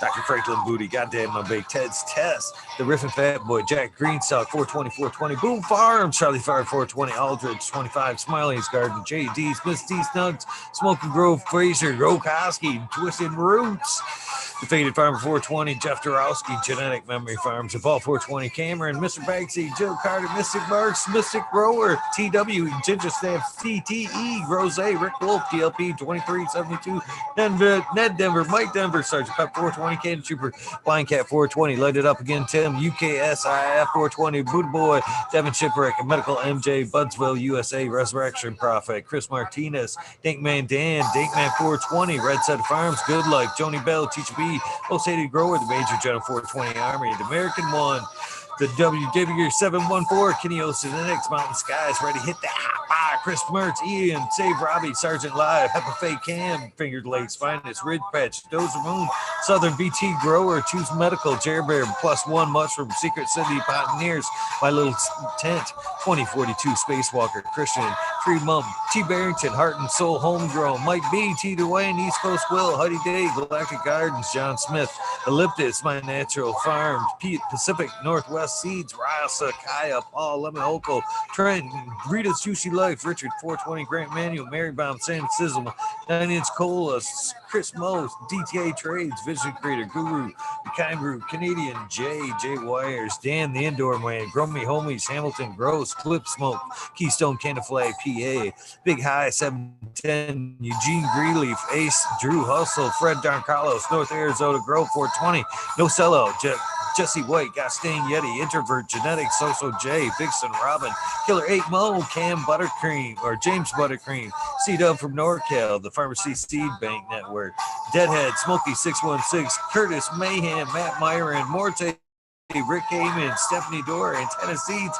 Bapcarious K, Mike Rubles, the Drew Bear 420, Maxi 751, Lawrence Gonzalez, Slow to Get Up, Stu Moo, Popco 719, Bakewood Shake, baby, Old Smoke, PWC, Grown Buds, Laura Walsh, Mr. Weed Blunt 713, Old School Grower, Chad Westport, Hanzo Grown, Flora Nugs, My Little Piece of Heaven, Pungent Sound Seeds, Goliath Grower, Richard T, Chrissy Wannabe, Mr. Soul Food Spectrum, Gone God, Lori Hanson, Real 2,000 Years of Tradition, Mr. D. Conley, Pip Jam, McBodie, Babies, Show Me Sasquatch, Fuck Google and You, I'm Going Well, Canadian Restore, Poor Dirt Farmer, Carl Wright, Zephyr Hart, Zeffner, Humboldt Farms, Tannery Farms, Seldom Seen, Oak Park Gardens, Hal 9782, Skunky Packs, Marshall Artist 2012, Michael Slave, Hefner, Daniel McDizzle, Medically Fit, KGB, Robert, Mr. Green Fingers, Motherfucking Thomas, Rancho Costa Plenty, Monkey Balls, Andrew Champlin, Bobby Lynn Means, Trent Digger, Mr. Mac, Tony Lake Baloney, Bill S. Weed Piece, Tater Delicious, Minty, Country Roots, Huron, Fire Genetics, Earth Creeper, Big Ray 420, Teeny Weenie 101, Buds and Hazard, Mr. Club 14, Beater, B-Man Farm 616 and all up. Max Groom and Ruby will be here tomorrow night. That would be Wednesday. Timothy McKimmons, Neo, Justin Beans, Chronic 88, Fat Belly, Real, Jennifer Steele, Kim Minnis, 03, Turk Farmer, Shannon Stevens, Carlitos, Latino, Gator Country, Mr. Speed, Willstein, Firesaw, Wally Wookie, The Gardens Grows, Rasta Bob, White Feather Grows, Burning Shrooms, Tone Grows, Hank, The Caveman Grows, BX Gunner, Smith Dude, No Grows, Sean McCann, Jay Munz, Dank Agenda, Wawa Canna Grow, Fall Dog, Huron, Cannabis Council, Listen Paris, Rock Fam, Justin Smith, 420 Ben, Fresh Grow, Thriving Herbs, High Boy, Your Mailman Grows.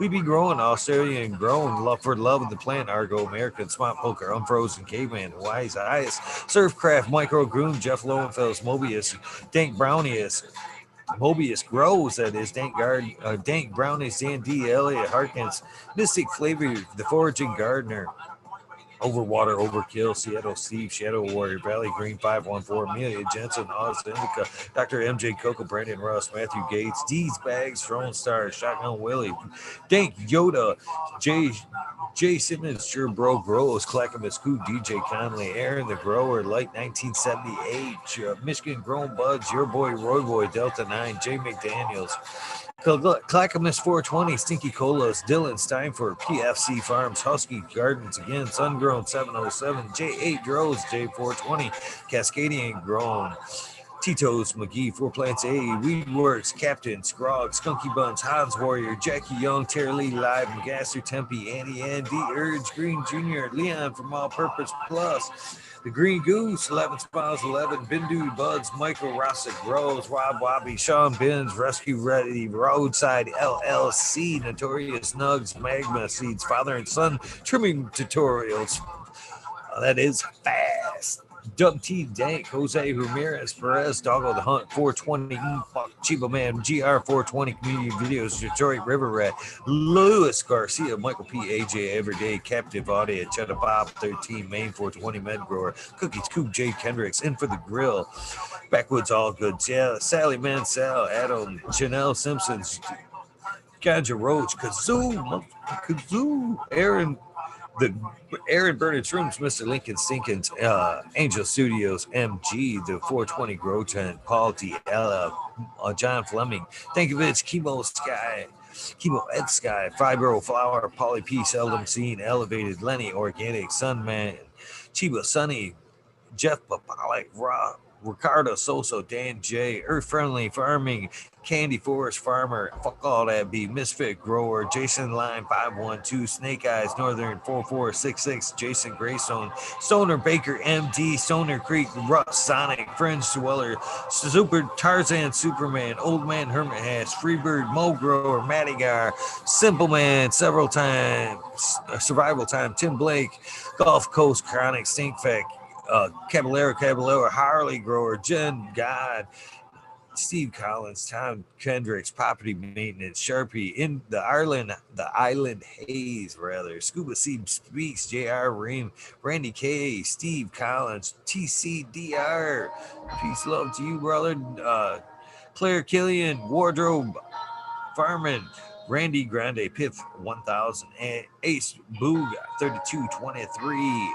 Wake up, Captain Freedom Bee, Puffer Smiles, 15 digits, Michigan Ganja Moog, Kush, Fred G, Super Bob, Grosky 808, Weekend at Bernie's, K-Bag, Justin Station, Strong Style, Lippy, Zippy, Pinhead, Olo. There we go. Finally, iMedic, Honesty, Cal, Little, Me on Flower, Brent Bog, Todd Kendricks again, Kendricks Network, KNT, Chris D, True Seal, 4 times Foe, Natty Dread, Barbara Matthews, Ancient Soul Groans, Kevin Jiu-Jitsu, Canna Health and Happiness, Berserk 215, Collab Low Cup, Albert Tremblay, Mo Manic Meds, Raz Banshee, Helen, Hugh Janus, James T, Atomic Spoon, Miss Jill, Big Daddy, LT Gardens, High Flyer 420, Lobster Brush Bro, Mother Tree, Maine, Red Pill, Your Boy Roy Boy, Ecstatic, Shannon Gibbons, Ruhan, Rick W, Comfortably Numb, One Smoke Away, The 840 Show, Richard Lamb, Cannabis for Soup, K Rolling, Buzzworthy, or Worthy Buzz. I'm sorry about that, Worthy Buzz. My bad. Logan Man 81.